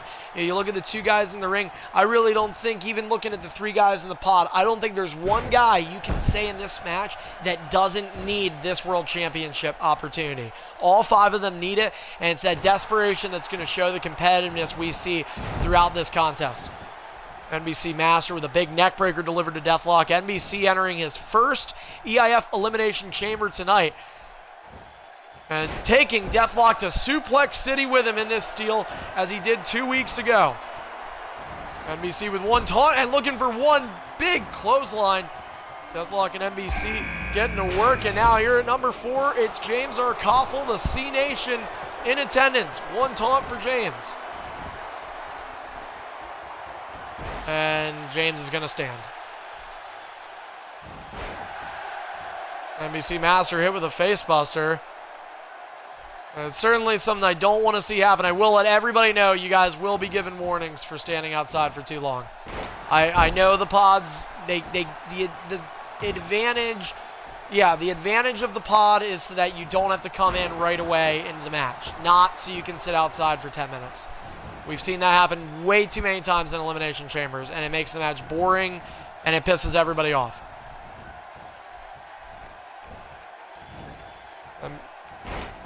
Yeah, I'd agree with it. So, NBC Master and Deathlock involved. James Arkoffel trying to throw his name into the hat now, as I had to be harsh, as Hybrid says, one of our media ambassadors. And Superstar Champion, who's main eventing tonight. He will maybe be keeping a heavy eye on this one. All right, it's 3 competitors in now. Jetstar coming out. Jetstar the second to last, and much like James Arkoffel, he will come out to a taunt. And now Jetstar enters the ring. Deathlock up top, and big clothesline from James the Jet. Big air for Deathlock, nobody home there. And if you're Pepsi Killer, you gotta love what you're seeing right now. You can take advantage. You're getting some guys banged up, and you're gonna come in fully clean, looking to take advantage of holding that 6th seed. And Jetstar now, Pele delivered. James Arkoffel. 2 guys you're especially looking at is NBC and Deathlock. Those guys already both out of green. Of course, Jet and James not so damaged. It's broken off into 2 1-on-1s. NBC Master brought back for another Samoan drop. Axe handle over the bridge of the nose. James Arkoffel, and now Jetstar going to switch partners. He's going to take Deathlock for the ride. Back suplex, and now look, Jet's going to take everybody out. NBC Master gets a turn 2. How generous is Jet? Powerbomb connects. James Arkoffel coming back after the number 5 entrant. Deathlock will stop him. And now, we are 5 aside. Out comes Pepsi Killer. And apparently, everybody with a pod also has an entrance. Pepsi Killer with 1 taunt. He will enter the ring, and we have 5 competitors here. Jetstar maybe thinking coup de grace. Does he want to end the match? Oh my God, oh, he's thinking more than that. Jetstar on the top of the pod, body splash connects. Jetstar throwing caution to the wind all the way from up top. And somehow James Arkoffel is okay. Now Pepsi Killer, you saw right what Pepsi went for. He's now an NBC Master guy who's been in the match the whole time. 3+ minutes. Pepsi trying to take advantage of that. Deathlock. Oh, he caught Pepsi's Samoan drop. Meanwhile, Jet. Oh, he couldn't hold up James. The weight buckled underneath him. That's something that happens to Tripod's ankles all the time. NBC Master brought back, float over DDT connects for Deathlock. And another Pele delivered to James Arkoffel from Jetstar. That Pele used by Lizman earlier tonight to retain his championship. These guys are not fighting for a championship, but they are fighting for the championship opportunity, and that is big for them. Oh, NBC Master looking to get Jetstar. Jetstar going to head up top. And Jetstar with an elbow drop. I don't know if he caught anybody there. Oh, played a chops, a little bit of close quarter combat between these 5. And reverse STO connects for Pepsi Killer. Pepsi trying to get a piece of everybody, trying to collectively distribute the damage here. That's a smart move from Pepsi Killer. Stomp on an NBC Master. And James sat out with a powerbomb from Jet, who leads all players in momentum despite having played 2 less minutes than both NBC and Deathlock, and a minute less than James. Jetstar, single leg breaker connects, and he has the signature, our first of the night. Oh! And he walks right into that enziguri from Pepsi Killer. Not a comfortable territory of your Jet. Pepsi now looking for the neck breaker. Deathlock will mutilate that with an elbow to the back of the head. And a people's hand to follow. If you smell it, maybe Deathlock trying to smell victory. Of course, there's still remaining 5 aside. And remember, Elimination Chamber. It's that name for a reason. You must eliminate your competition. Rock goes for an axe handle. He's not going to go any higher than the turnbuckles. He's got movies to shoot. Another signature being gained by James Arkoffel. Pepsi Killer, surprisingly next. So the 2 people starting out the match with the least amount of momentum and the most amount of damage. Jetstar, scoop slam. Jetstar, oh, I think he thought he had a finisher. Now he does. And now Jetstar could be looking to take the 6th seed out already. Just like that, everybody going to get away. Pepsi Killer. Is Jetstar thinking about doing it from the top? No. He didn't have enough time, but he does have enough time for that axe handle. Jetstar continuing to be overly obnoxious and entertaining with those high-flying moves, and it's pissing everybody else off, including Deathlock, who said, just bring it. And the referee. Oh, God, poor ref.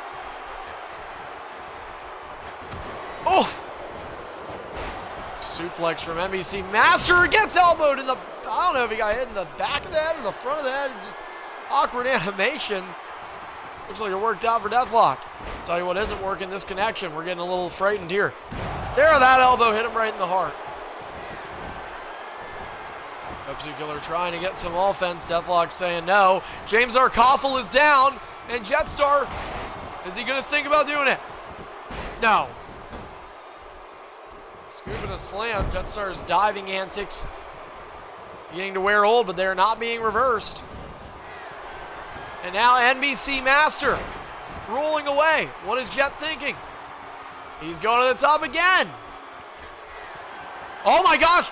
Oh my gosh, NBC Master's got to get out of the way from the top of the chamber. Coup de grace connects. Coup de grace from the top of the Elimination Chamber. 2. And NBC Master is still in this match. Are you kidding me?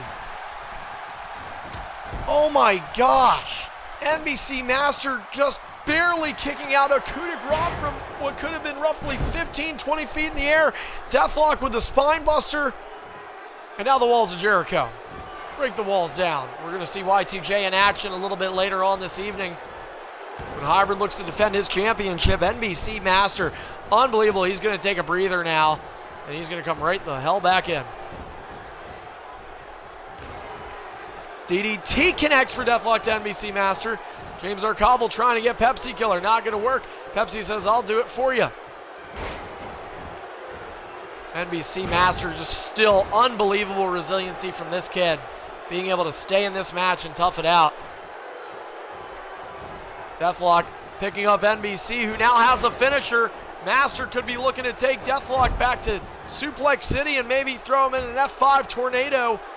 He already hit one on him 2 weeks ago, and NBC going to back out of the ring. Got a few seconds to work with here. Second taunt for Master, I believe. Jetstar, elbow across the face of Pepsi Killer, rather. Now James Arkoffel trying to climb. Deathlock climbing. And everybody just flying around. This match is turning into X Division mayhem. Still no eliminations made yet. NBC Master gets caught with a big clothesline from Deathlock. And you can begin to see guys starting to get a little frightful now as more people gaining signatures and finishers. These guys are trying to make sure that they don't overstay their welcome with anybody. In fact, everybody has a finisher but Jetstar right now. Pepsi Killer thinking Shining Wizard. He gets it. DDT connects from NBC. James Arkoffel with the Bulldog. Jetstar quietly murmuring details to try and get somebody else pinned but him. And now. Oh, here we go. Attitude adjustment. Master again. Hooks the leg, and this could be it. 1, 2. And NBC Master is still in this match. Well, you know, this happened earlier this year with Hostile Exile. Everybody going after one guy, and now Master. Maybe it's because he's Brock Lesnar. Seems to be the hunted here. Maybe we'll see if that changes. Luthez connects from James to Pepsi Killer. Jetstar trying to await. Jetstar not with a finisher, but with a signature. James trying to talk to Jetstar. That's not going to work for him. And Jetstar, nope. Targeting is definitely going to be a factor in a match with 5 competitors. These guys have got to do their due diligence to make sure that they can begin eliminating some of their competition. Signature from Jetstar to James Arkoffel. Jetstar is certainly the most healthy of the bunch. And now Deathlock, I'm not sure if he was thinking rock bottom on NBC or not. NBC is trying to determine who he's going to take out. And I think he's found his target. Brock, oh, wait a minute, Kimura. He can win this match. He can win. James Arkoffel might tap out. It wouldn't win the match immediately, but it would eliminate one of the competitors. Referee is getting very close, trying to ask, and he signals no. That was a surprising move from Master. I don't think people expected that from him. Oh, Jetstar thrown out on that steel structure. not a forgiving place, and now the match is going to go to the outside. NBC Master and Jetstar on one side. Oh, no, Suplex City, reverse, no! And now Jetstar gets clothesline down. Pepsi Killer taking Deathlock. Shout out to Brian Kendrick. Sliced bread number 2 and not the shitty one that Eve does. NBC Master. German suplex on the chamber. Luthez on the chamber. That steel structure is unforgiving, and now Pepsi Killer left one-on-one in the ring with Deathlock. An elimination could be coming. But Deathlock really staying firm with his 4 reversals. James Arkovel is also pretty locked and loaded. And Jetstar awkwardly making James flail like a fish. Not really sure what happened there. Jetstar now picking up NBC. Thinking attitude adjustment? Just kidding. Kick to the side of the head. And now James. Oh, James might get a signature out of this. Jetstar, oh, right on the spine of that chamber. Deathlock, Bulldog connects. That spine framing right in the center piece of all 4 sides. And yes, Jetstar, it is called the spine of the chamber.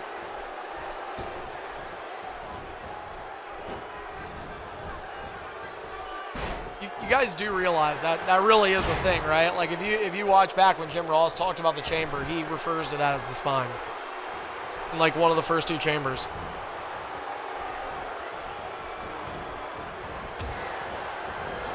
You know what? Well, it was directly on the center. All right, whatever. You know what? I'm done. Back to my character. Instead of being the asshole Andrew, I'm EIF owner Carney. NBC Master to the outside. Pepsi Killer. Jetstar perched like Batman in Gotham. And Pepsi awkwardly landing on the outside for Master. Was that analogy too much? My apologies. So no finishers have been attempted other than the ones on NBC. I really feel bad. I should mention NBC is also out of reversals. That certainly didn't help his case. And now he's got one. But you have to think like a pack of hyenas if he uses the reversal, which he did. NBC is how some people would say fucked. But he's somehow doing all right.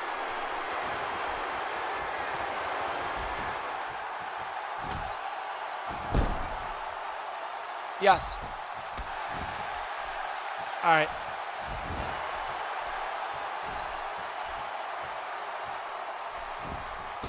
I thought you were on 15. I don't even know. We couldn't even do Elimination Chambers in 2K15, remember? NBC Master with, I believe, his second taunt. Jetstar coming to the outside. These guys all very durable in this match.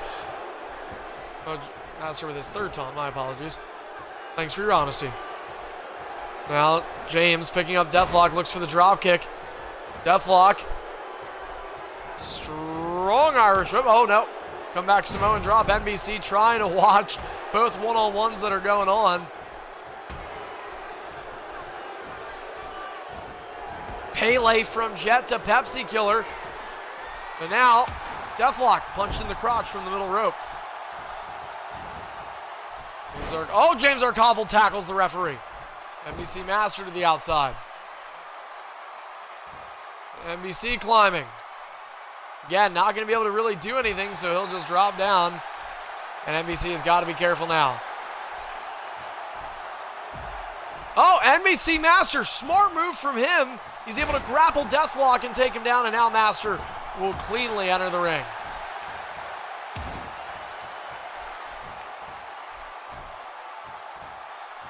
NBC Master just backing up, a lot of lag settling in. Somebody's got to get eliminated to help this.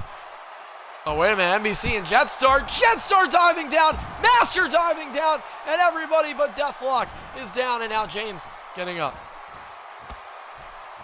James is A-okay. Jetstar gonna do it again. Oh, wait a minute. Oh, I thought, oh! What the fuck is going on? It's like SVR08, everybody down, everybody down. Coming around, except Deathlock, he's staying firm. Pepsi Killer with a forearm to the back of Jetstar. And Pepsi coming into the ring. Everybody with a finisher. 2 finishers in hand for both Jetstar and Pepsi Killer. The question is, when will one of these pansies decide to use one of them? And predictable as always, they're going for the same guy. NBC Master. Caught up. And dropped. And his chamber, unfortunately, doesn't have any steel sounds, which I really hate about this game, considering it's supposed to be so good. But, whatever. It did.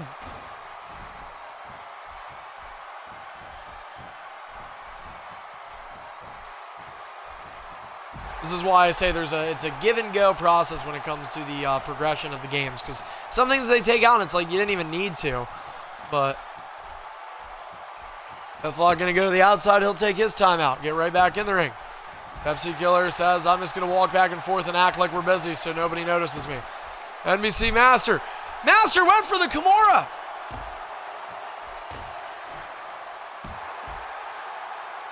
And now, Pepsi Killer backs up. NBC says, top of the morning to you.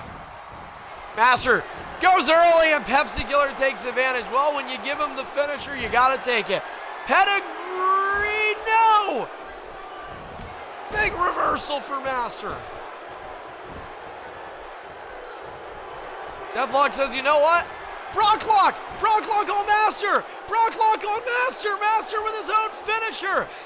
Deathlock coming back from WrestleMania trying to avenge his WrestleMania loss. And Master, is he going to tap? He's hanging. No, he didn't tap out. Bloody Sunday to James on the outside, right on the chamber. And James Arkoffel could be eliminated now.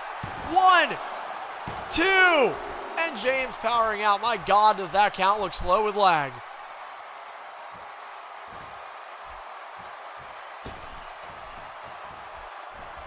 James Arkoffel thrown in. We might finally start getting the majority of our match back in the ring. This match is certainly taking quite a long time.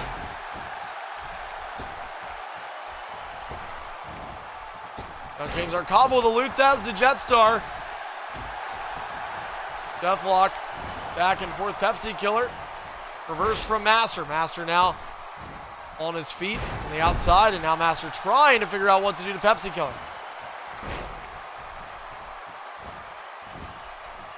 James Arkoffel picked up from Deathlock. Deathlock looking for people's hands. James with the reversal. And Pepsi with a neckbreaker to James' dismay. And again, the match continues. James Arkoffel now being ruled. Oh, Deathlock might have saved James from a coup de grace, but not NBC from a pedigree. Pedigree connects. You gotta think third time, or actually third or fourth. Master again, 2, and Master kicks out. These guys continue to go for him, and he continues to stay alive. This is unbelievable. NBC Master's resiliency is truly earning him some credibility.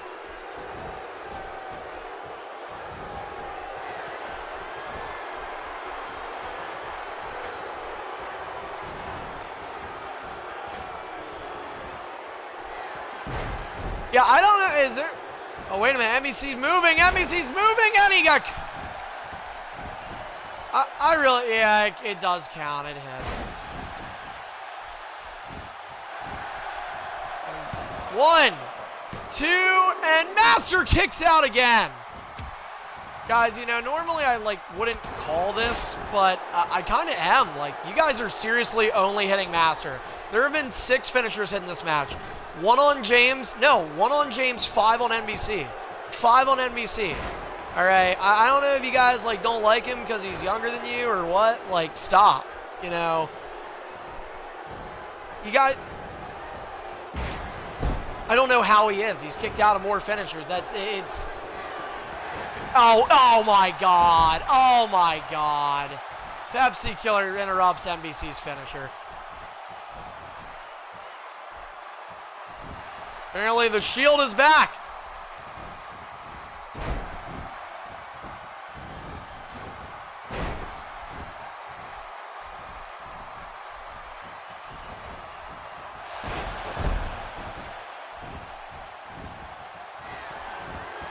Fans are behind NBC, and they are against the stereotyping of little kid bullying.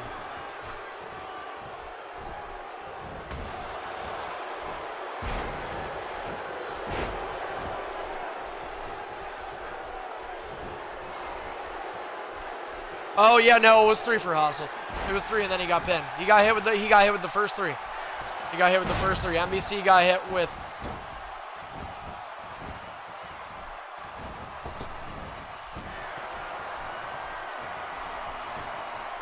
NBC Master waiting for Deathlock. Meanwhile, Jetstar.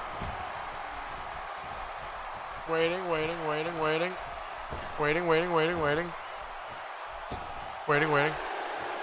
Oh, wait a minute.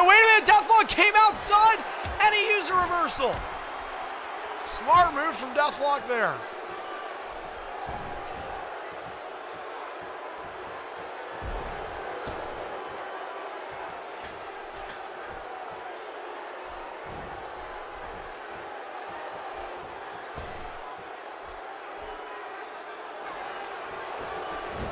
Oh, wait a minute, leverage pin on James. 2. And leverage pin strike. No. Wait a minute. James, leverage pin on Deathlock. 1, 2.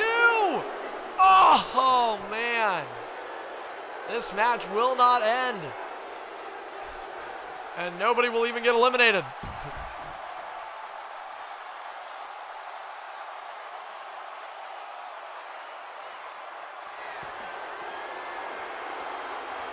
Deathlock out of taunts.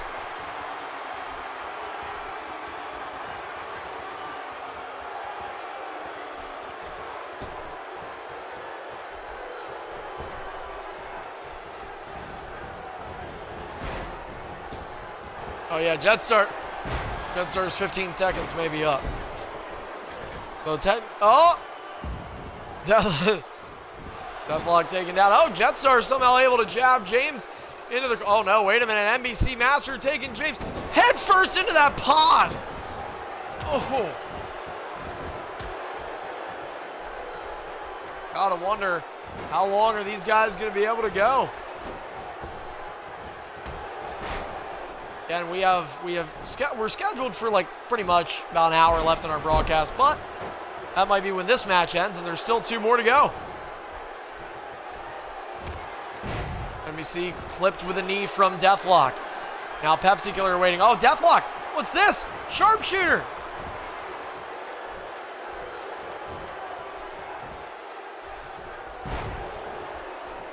These guys, and again, though, we talked about this in the beginning of this match, how much every one of these guys need this. That is why nobody's been eliminated yet. So many of these guys, you know you're not going to necessarily have these opportunities every day, especially if you're some of that younger talent. You're Pepsi, you're NBC Master, you're even Jetstar. You know you need this match right now. And that is why these guys, especially, got to give credit to NBC. You know, he's coming off a huge WrestleMania performance. What a rebound for this young individual here in EIF. He continues to impress. And Pepsi Killer maybe getting out. This could... James Arkoffel interfered. All right. Well, James Arkoffel stopping that. And oh, wait a minute. Jetstar, he did this to NBC. Coup de grace connects. Pepsi Killer, for the first time in this match, has been hit with a finisher. 1, 2, and Pepsi Killer has been eliminated. And then there were 4. Pepsi Killer, the first out in this match, and he was the last one to come in, the 6th spot. Maybe a little unlucky for Pepsi Killer. And now, NBC Master could be saying goodbye. Deathlock alone in the ring, rock bottom. He got NBC to go out of reversals. NBC got his finisher reversed. F5 and NBC is out of reversals right now. Deathlock might be given what they call the green light. James Arkoffel for attitude adjustment on the outside. That gets reversed. This is crazy. And now NBC. No, he didn't go for the rock bottom. NBC, just 1 reversal.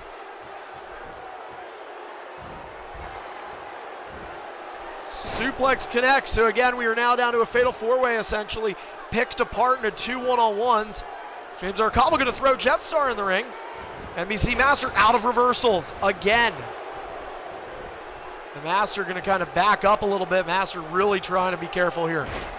Jetstar suplexed from James. So Deathlock.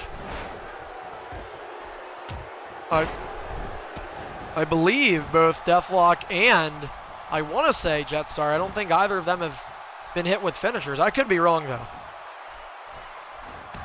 And oh, wait a minute. Signature from James Arcavo. F5. Deathlock reverses it. NBC keeps going for it on a limb. And it's not working out too well, is it? NBC Master now. Deathlock has the green light here. Rock bottom connects for Deathlock. James and Jet will separate. Deathlock going to go for the cover. 1, 2, and he's out of it. NBC, what is he made of? NBC Master. The performer of the night here at Vengeance. Oh, NBC's going to try and help, but now Deathlock is coming near him. Deathlock trying to interfere. Oh! NBC Master, well, he's out of reversals again, but he's still in it. He's still in it. He's out of stamina now. Jetstar could be looking at the finisher on NBC. He got him. Bloody Sunday connects. NBC Master now down. Another finisher to Master. 1, 2, and he is finally eliminated. Oh! Whoa! Meanwhile, on the other end, attitude adjustment. James Arcavo hooks the leg. 1, 2, and Deathlock kicks out. You know, just before that happened, I really just want to point out everybody pretty much deserves to give NBC a round of applause. NBC, if I counted right, that was 7 or 8 finishers. Unbelievable performance from him, and unfortunately just happened to be bad luck. Maybe he looked different and everybody attacked him. But NBC somehow able to make it that far. That is a feat in and of itself. The Brock Lesnar of the match, as Hybrid says. And so that is, again, another sample size of what the future coming up the pipeline of EIF could really look like. This guy is the real deal. But right now, these 3 superstars remain. Pepsi and NBC eliminated, and now it is Jet, James, and Deathlock. All of them vying for an opportunity to get a World Championship match 3 weeks from now. Jetstar saw his golden opportunity fly out the window 2 weeks ago in a heartbreaking fashion at WrestleMania. He wants to redeem himself and get yet again another opportunity. Pele connects for Jet. And a kick to the side of James Arcavo. He cannot be feeling too pleasant right now. All 3 of these men going through hell thus far in what has been an achingly long match. Reaching its climactic points. Deathlock brought down by Jetstar. James Arcavo being picked up from Jet. Inzaguri. James with a reversal. Stopped from Jet again. Jet stopped from James again. They trade back and forth. Now James maybe looking to get some offense here. Neckbreaker stopped. And now, oh, James taking his anger out now on Deathlock. Luthez connects. And I don't know if Jet's going to really return the favor. I think he's just going to let Deathlock take the beating. All 3 men with signatures. Never mind. Jetstar has a fetish for Deathlock. And now, finisher in hand. And it looks like James is going to be the guilty party here. It's going to rely on reversals. He doesn't have a finisher to catch this one. Jetstar yet again going to go to the top of the chamber. And he faked him out. And I guess one of those part of the decision-making process now is that you've got to kind of evaluate where the third man in is, because if you end up eliminating somebody and you're in the bottom two with a guy who has a finisher, that's something you want to be careful about. So these guys are going to really critically be thinking about when and where to pick their spots.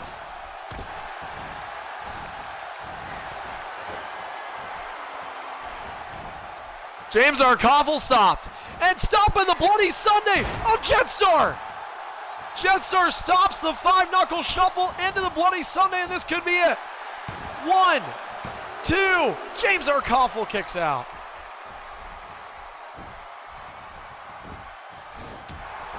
Oh, Jed and Deathlock. The double beat down now. Now Deathlock waking up James. Samoan drop connects. 4 reversals about to be for all 3 guys. Look at my math. I was counting 4 with the ref. Jetstar looking to go to the out. Okay. He fell from the apron to the ground. That is right there. Either way. Deathlock looking to capitalize. He gets Jet down to 3 reversals. Jet trying to enter the ring, trying to avoid Deathlock. Deathlock says, come on back. Jetstar says, no sirree. And no, I wasn't referring to the voice that you talk to on your iPhone.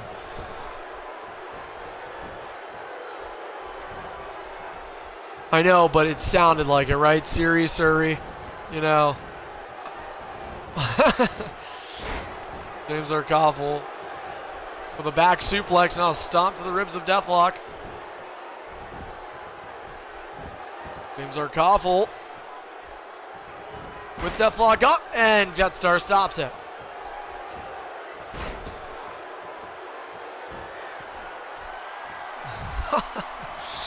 James Arkoffel using his 5th taunt. I believe Jet has 4, and Deathlock and James are out. Oh, you did 5? All right, you guys are all out then. 30 viewers now live. If you're just tuning in, this is an Elimination Chamber match where the winner is #1 contender for one of the 2 Undisputed World Championship matches that will take place 3 weeks from today at EIF Airbound right back here on the network. Already a few people eliminated, down to James, Deathlock, and Jet, Finn Balor, The Rock, and John Cena. Don't forget to follow us here live at the EIF Network while you're watching this. Click of a button. And continue to see awesome matches like the one you were watching. And don't forget to stay with us tonight, because we have 2 more matches coming up after this. We are staying with you till this pay-per-view ends, despite the fact that it only has 40 minutes scheduled to be left in it. Technical difficulties. Gutbuster delivered to James from Jet. Here comes Deathlock. Only person with a finisher now.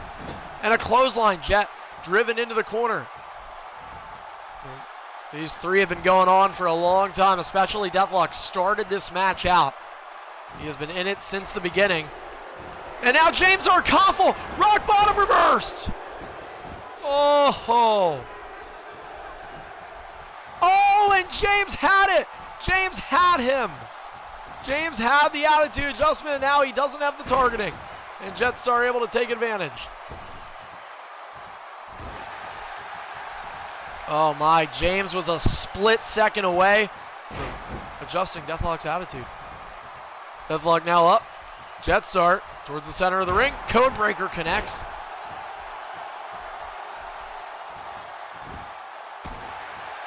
So Deathlock now with just 15% momentum. You got to think he might be the odd one out right now.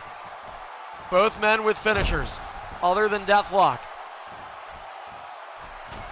Deathlock using a reversal. He's got to be careful with those right now. He is the most vulnerable of these 3. James Arkoffel.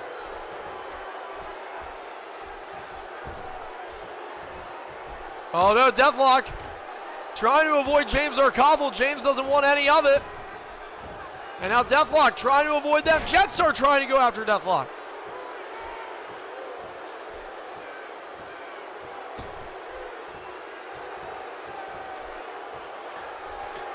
James Arkoffel to the middle. James up, Deathlock. Oh, wait a minute.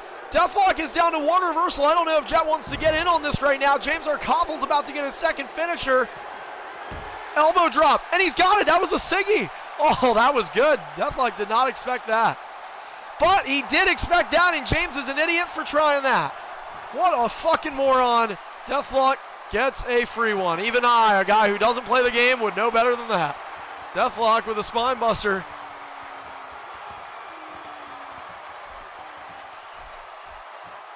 Oh, Jetstar trying to grab Deathlock. Jetstar trying to play a little bit of sleeper here on Death.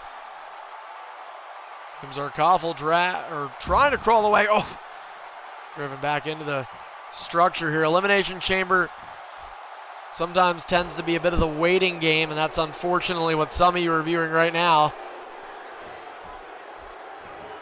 These three superstars just really trying to carefully execute their moves. Deathlock in, and they stare. They stare. They stare some more. Deathlock runs. They miss. Jetstar with a stomp. Oh, play to chops. Play to chops. James Arkoffel. Oh, he's clotheslined down.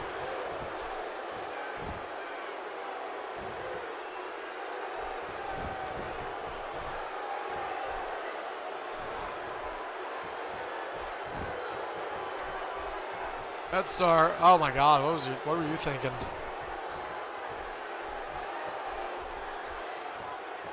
James Arkoffel coming right back. Deathlock going right back in.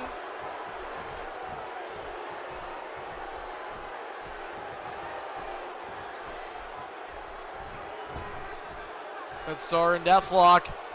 Really, and you know, Deathlock said a couple times, he said, you guys fight each other. I really feel like it's the other way around. I don't think we've seen enough of Deathlock in chat. Rock bottom connects. James Arkoffel on the ground. 1, 2, and James Arkoffel is still alive.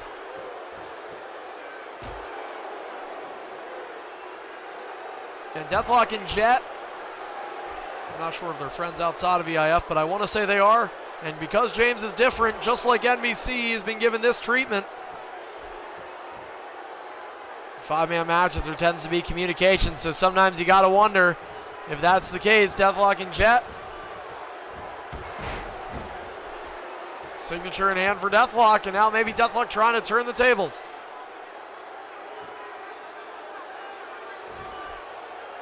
And James Arkoffel talking some back sass right now on the outside after James took a destructive rock bottom, to say the least. Good start to the outside. James Arkoffel. Jetstar attacking James. I feel like I'm commentating golf. James Arkoffel picked up from Jetstar. Arm drag reversal for James. James went for the attitude adjustment. Jet says, I see it a mile away. DDT connects.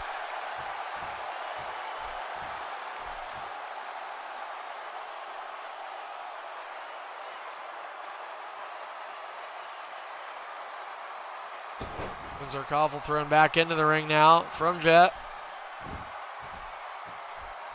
James Arkoffel back up. Jetstar in the ring. Here comes James. No, he gets caught with a Pele from Jetstar. Oh, Deathlock keeping Jet in the ring. Yeah, I know. I'm not really fond of it. Could be the last one we see this year. Jetstar. Top turnbuckles. Well, let's hope that doesn't happen tonight. Why do you have to tell me that? Bulldog kick. Oh, wait a minute now. Deathlock is down. James is giving. And Jetstar not able to target Deathlock.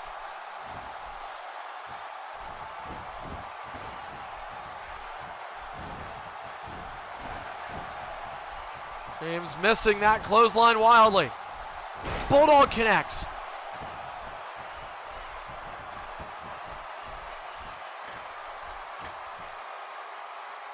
Axe handle over the face of Deathlock. Now Deathlock still down. James trying to get back up. Now he just drops down to the middle rope. Yet again, gonna go for that axe handle. Gets it.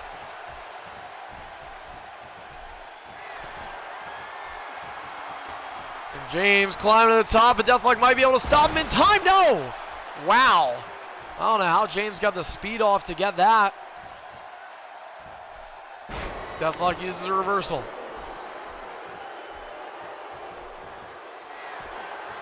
Sharpshooter, signature from Deathlock, and now all three people yet again with finishers.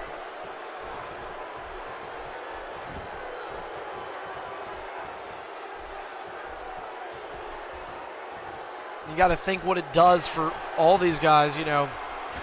Project tonight, he's going to end up getting his first World Championship match. James Arkoffel has never had a World title match. Jetstar trying to rebound from WrestleMania, and Deathlock hasn't had a World title match in about half a year. So it has been a long time. Now Jet going to randomly go for the pin.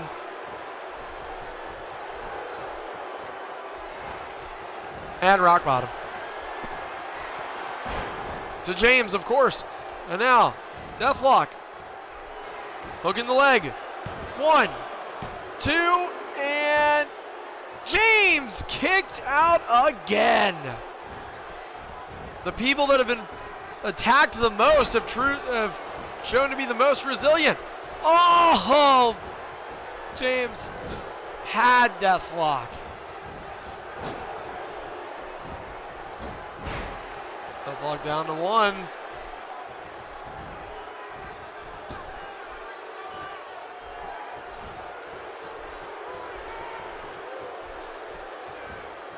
Russian leg sweep delivered to Jet.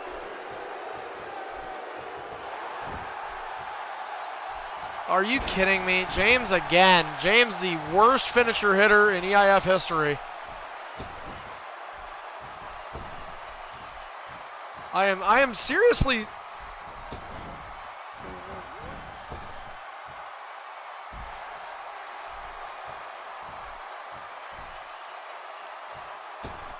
Luckily for me, Taco Bell is open late. We'll have to hit that one up about 2 in the morning when this match ends.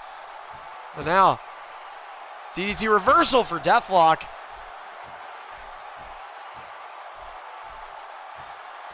For those that like to keep track, this match has been going 45 minutes.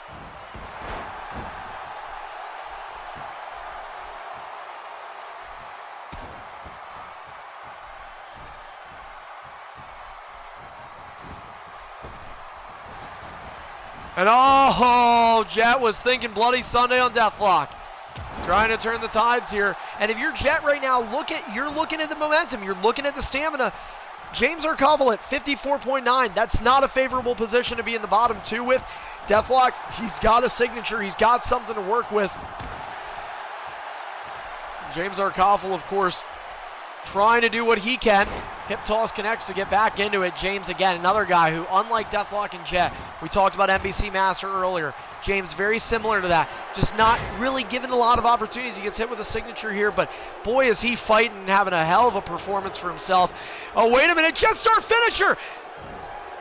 Bloody Sunday to Deathlock. James Arkoffel's got to get up.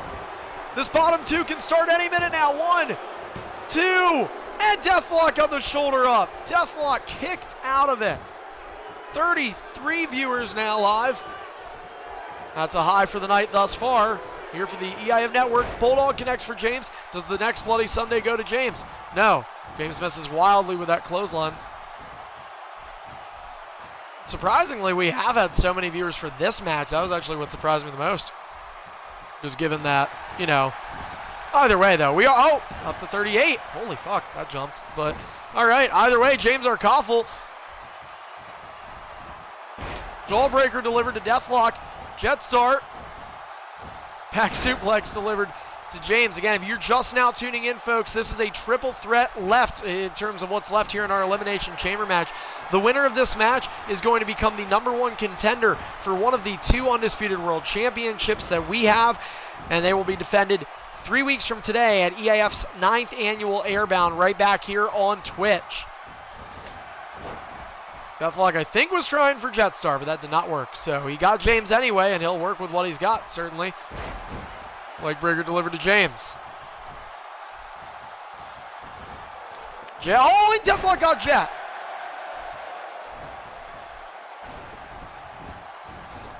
Now Jetstar stomp on the back of James. Jet backing up, Deathlock. Debating, and now all three trying to figure it out.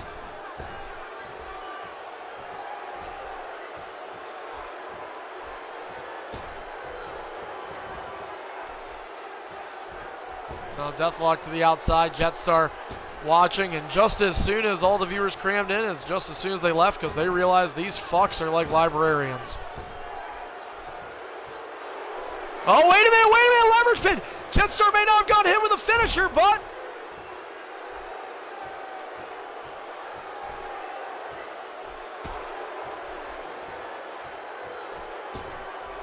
Jetstar, that ain't gonna, we're not gonna do anything about that.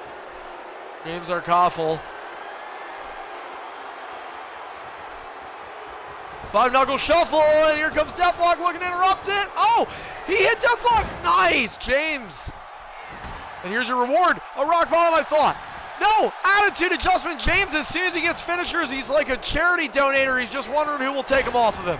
Rock bottom connects from Deathlock to James. James certainly, as I said, the worst when it comes to hitting finishers. And he's one of the best when it comes to kicking out, but not this time. And then there were two. Jetstar and Deathlock.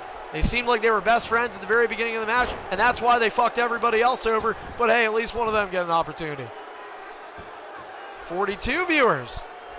Again, you're watching Vengeance here live on the EIF Network. Don't forget to follow, as we have Deathlock and Jet fighting the winner of this match. Going to be a #1 contender. In 3 weeks from now, they will compete for a world championship. Jetstar trying to get that second chance. Deathlock backing up. Jetstar trying to get up. And now Jet missing. Missing again. Into a rock bottom. Jet roll right up into a rock bottom. And finally, Jet has been hit with a finisher. Deathlock down on one knee. He's got the cover. Shoulders down. 1, 2. And Jetstar kicking out. And Jet nearly at 2 finishers now. So Deathlock has got to protect. Keeping those reversals is going to be imperative for him. 2 finishers for Jet in store now due to the recovery ability. And Jet continuing, though, to take a bit of a beat down from Deathlock. Stomp again. Deathlock trying to slow the pace down now. He's just going to wait for some subtle movement from Jet. There it is. He yet again attacks. Deathlock has certainly shown throughout this match he does prefer the slower pace. Now Jetstar plays bumper cars. Goes for a finisher, and Deathlock reversed it. Samoan drop connects.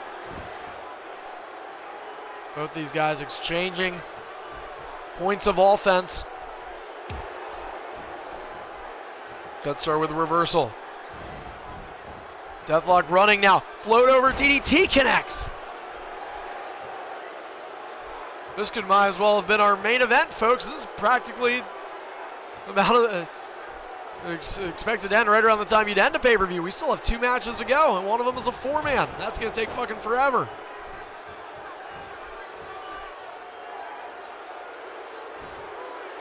Deathlock needed the face of Jet. Again, Deathlock just going real slow. He says, I don't care how many viewers we got. Fuck it. I'd rather be boring. Deathlock used to be known for entertainment.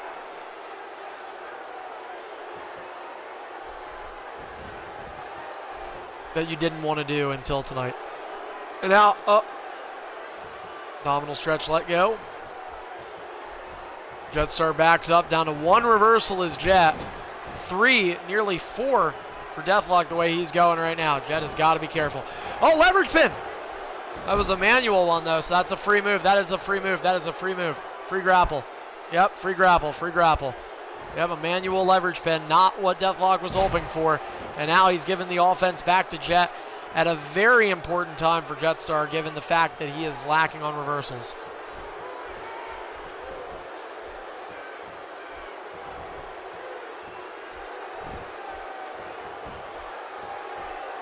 Deathlock getting to his feet. And oh, Jet misses. Deathlock leaves. Well, the match can end out there as well. We've seen people be eliminated while being on the outside. So it's just a matter of if. Jetstar tries to get Deathlock to fake. Deathlock certainly got Jetstar biting. Now Jet backs up. Spinner off a back fist misses. Spinebuster connects. And Deathlock picking Jet up, who looks like he'll be yet again getting 2 finishers if he can get a reversal. Okay, just so you guys know, this isn't Sesame Street, so when you count, you're stalling. Don't go 1, 2. That already is 4 seconds. All right. It's 1, 2, 3. That's how you count, not 1. I don't know if you think like I'm dumb, I can count. So, and for those of you that are watching at home, count along with us. Every time somebody picks up and waits, feel free to put on the chat. Rock bottom connect. Deathlock looking for the win. 1, 2. And that time we couldn't count to 3 because this time Jet kicked out. So yet again, Jet with 2 finishers opportunity. Game on his, really on his controller now. Deathlock, knee to the face of James. Oh shit, Jet, sorry. I'm so drugged up. This match has been going on way too fucking long, so.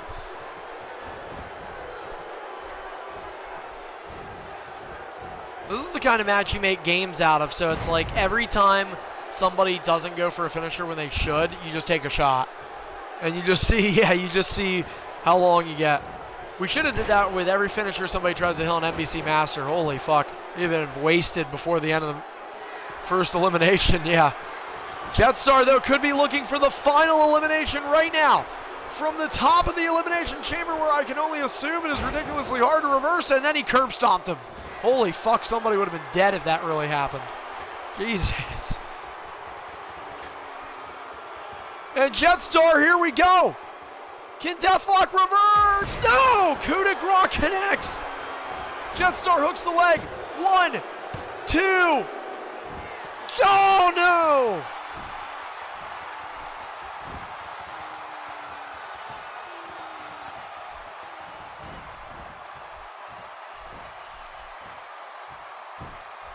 And out. Hook fisherman legged suplex, but no, not happening.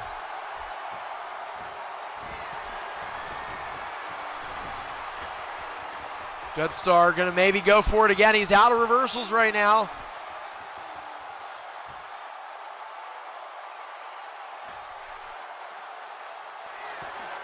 That might be reviewed by Brew and Hybrid, whoever sees this.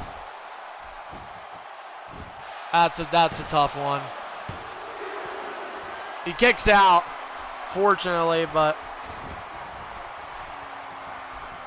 Brew, is brutality there?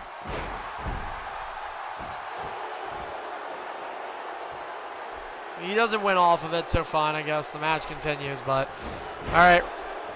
Reversal, rock bottom reversal, Jet. Just please don't do that one again. Like, don't do it like that again. Just to avoid any further controversy. Because if you would have won, that could have been bad. By the way, guys, want to remind you that for those that are still tuning in, remember, if you guys follow us, you can get a shout-out. So we'll give a couple of shout-outs right now. Sub-Zero, 1354. WWE 2K16, the Beast. I think WWE 2K16, the Yeast, because this game makes me want to get a urinary tract infection. And LBG Wrestling. LBG _ Wrestling, I should say. I'll be correct with it.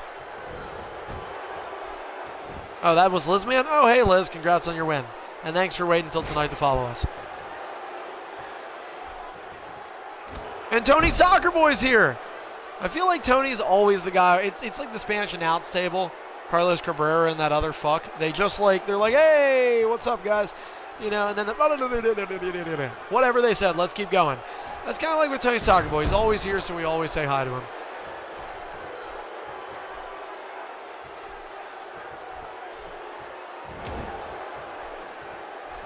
Good start.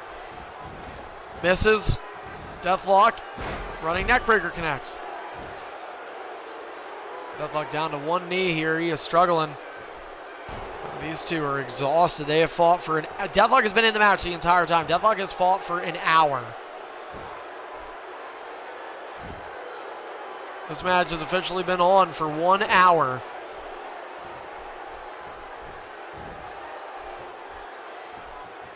I'm not sure if Beatdown and Midnight are even going to be able to do their match. Or same thing with the other 4. I'm pretty sure people are asleep at this point. Jetstar stopped from Deathlock. Back suplex connects from Deathlock.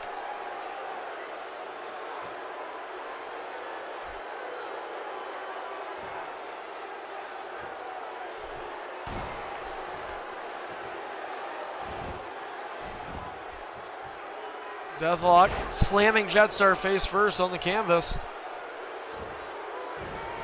Big knee to the face of Jet.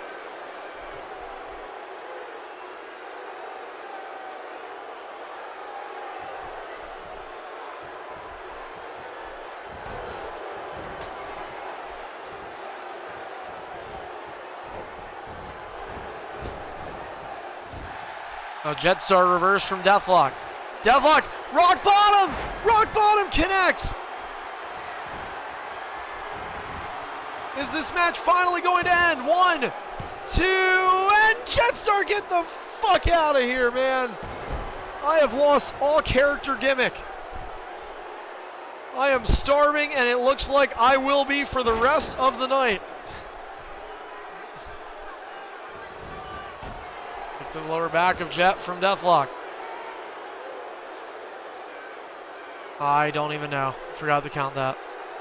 So.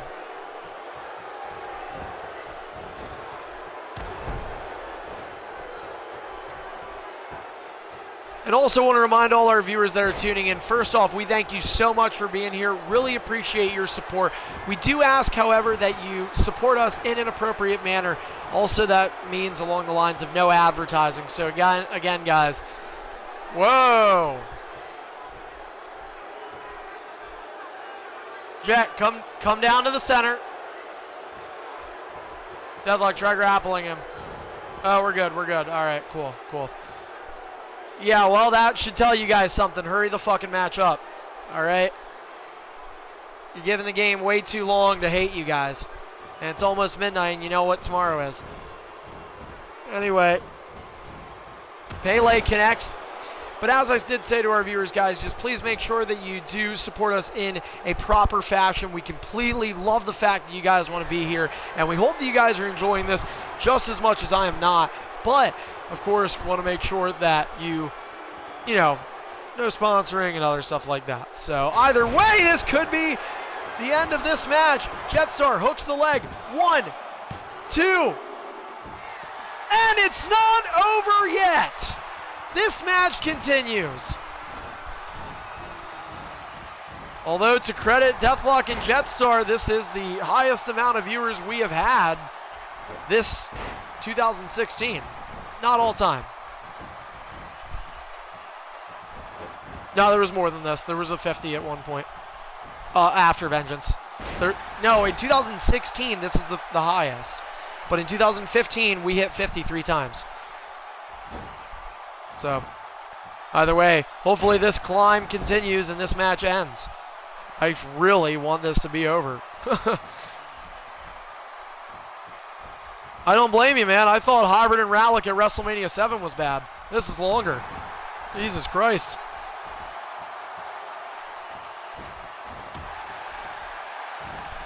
I wouldn't say that. I think it's coincidence.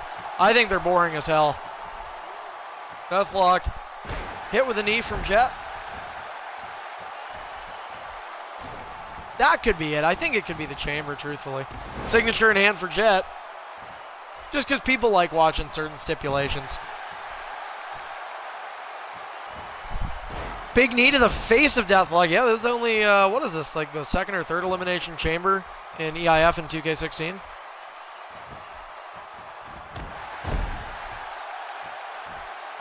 Jetstar trying to take advantage of Deathlock and trying to capitalize. I mean, these two just continue to trade back and forth with finishers. Jetstar, I feel, has hit more than Deathlock, but I could be wrong by that.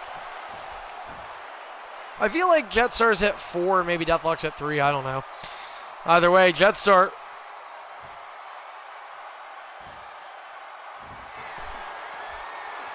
Oh, I just want to know, guys, like, seriously. So, I noted, like, you have not went for the coup de grace once from the top rope. Is there something fishy about it if you do it from the top of the pods? Yeah, okay. I was making sure. All right.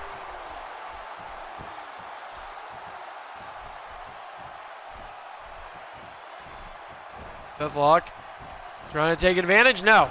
That's speed, and this is the big thing too. You guys gotta consider who the characters are. You got Finn Balor and the Rocks. That's really a speed versus strength sort of thing. Deathlock is going to get hit with another finisher unless he can find a way, and he reversed it! Rock bottom reversed! Oh my goodness, code breaker. Oh, wait a minute. Jetstar's got to capitalize now. He can maybe hit that signature. I'm not sure if he's going to be able to or not. Deathlock reversals certainly affecting him, and Jetstar is going to hit that curtain call. That's a Siggy. Deathlock looks like he's going to get that first reversal back, and he just now does. Jetstar trying to tell him what to do next. Okay, we're going to end the fucking match because we need to. So Jetstar looks like he might have the right amount of stamina. How do you need more stamina than that?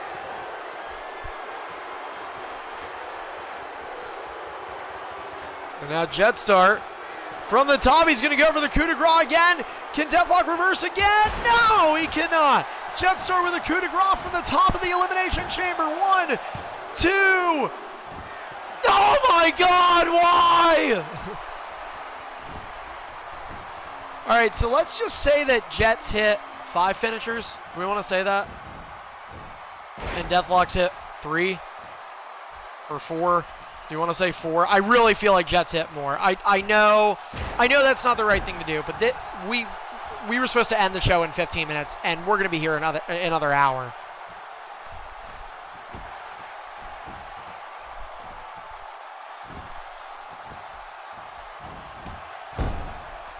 We'll do that. Perfect. All right, so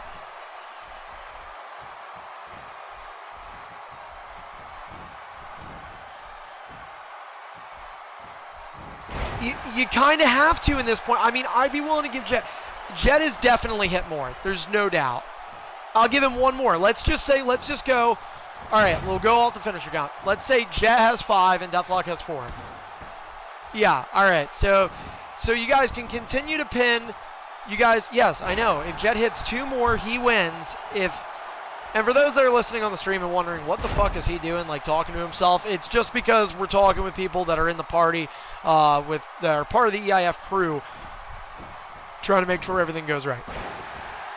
So these guys can continue to try and pin each other off of every finisher they hit, but if Deathlock hits 3 more finishers, he wins. If Jetstar hits 2 more, he wins. Jet has 1 in possession right now.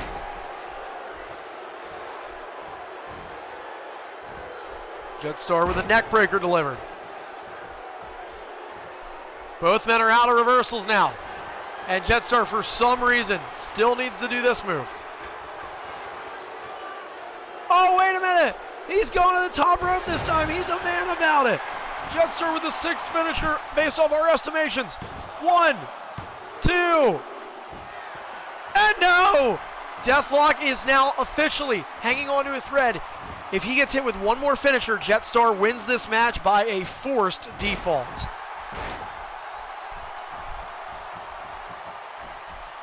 Surprisingly, Pepsi, James, and NBC Master are still in this match.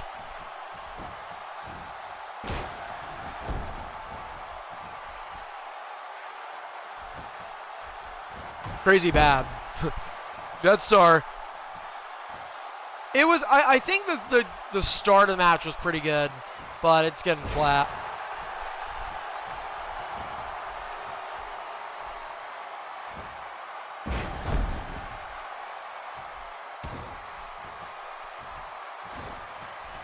You guys never fought 101 in EIF? Damn. Well, it doesn't actually count, though, as a 101, so they can still say that. Jetstar with the knee to the face of Deathlock. Jet now.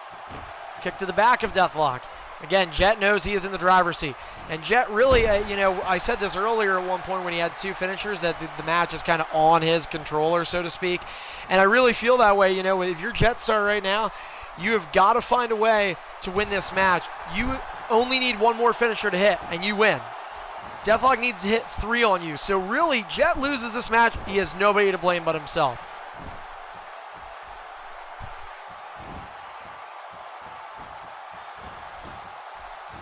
Deathlock with getting drilled with a knee. And remember, guys, Deathlock can reverse finishers, though, and stay alive. Yes. Yeah, he's not allowed to kick out. Yeah, yeah. Oh, wait a minute. He's hulking up. And now. Oh, wait a minute. Okay, so Jetstar's out of reversals, but he's got the finisher. He's got the match. Jetstar could win what is probably been second to maybe only WrestleMania, and if not worse, the most grueling match in his EIF career. Jetstar from the top rope. Deathlock has got to reverse. He's going to the top of the chamber. Deathlock has got to reverse this. Here we go. If Jetstar hits it, the match is over, and it is over. Final fucking Lee. Jetstar, as the 5th seed, ends up winning this match and is a #1 contender for the Undisputed Championship. The viewers have just reached 50, by the way. Congratulations to that, and congratulations to Jetstar on that huge, long victory.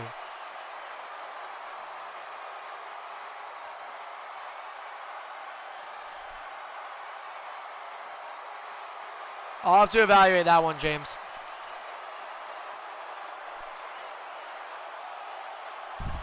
What a match. Somewhat left speechless.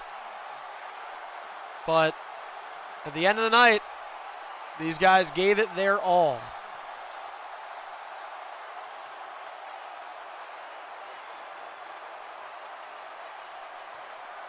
And so now, we are going to, yet again, guys, we are going to take a timeout. We have 53 viewers live. That is our highest count since May of last year. So thank you guys so much. If we hit, I believe, 55, yeah, 54 was our highest ever. So we hit 55. It's a career high. So, but either way, guys, we are going to be right back on this stream. We're talking a couple minutes, so just give us some time here. We have 2 more scheduled matches to go here tonight, believe it or not. So hopefully you have some popcorn, you have some food nearby. I personally don't. I'm fucking pissed, but I'm going to eat after the show. So we'll be back with the EIF Vengeance.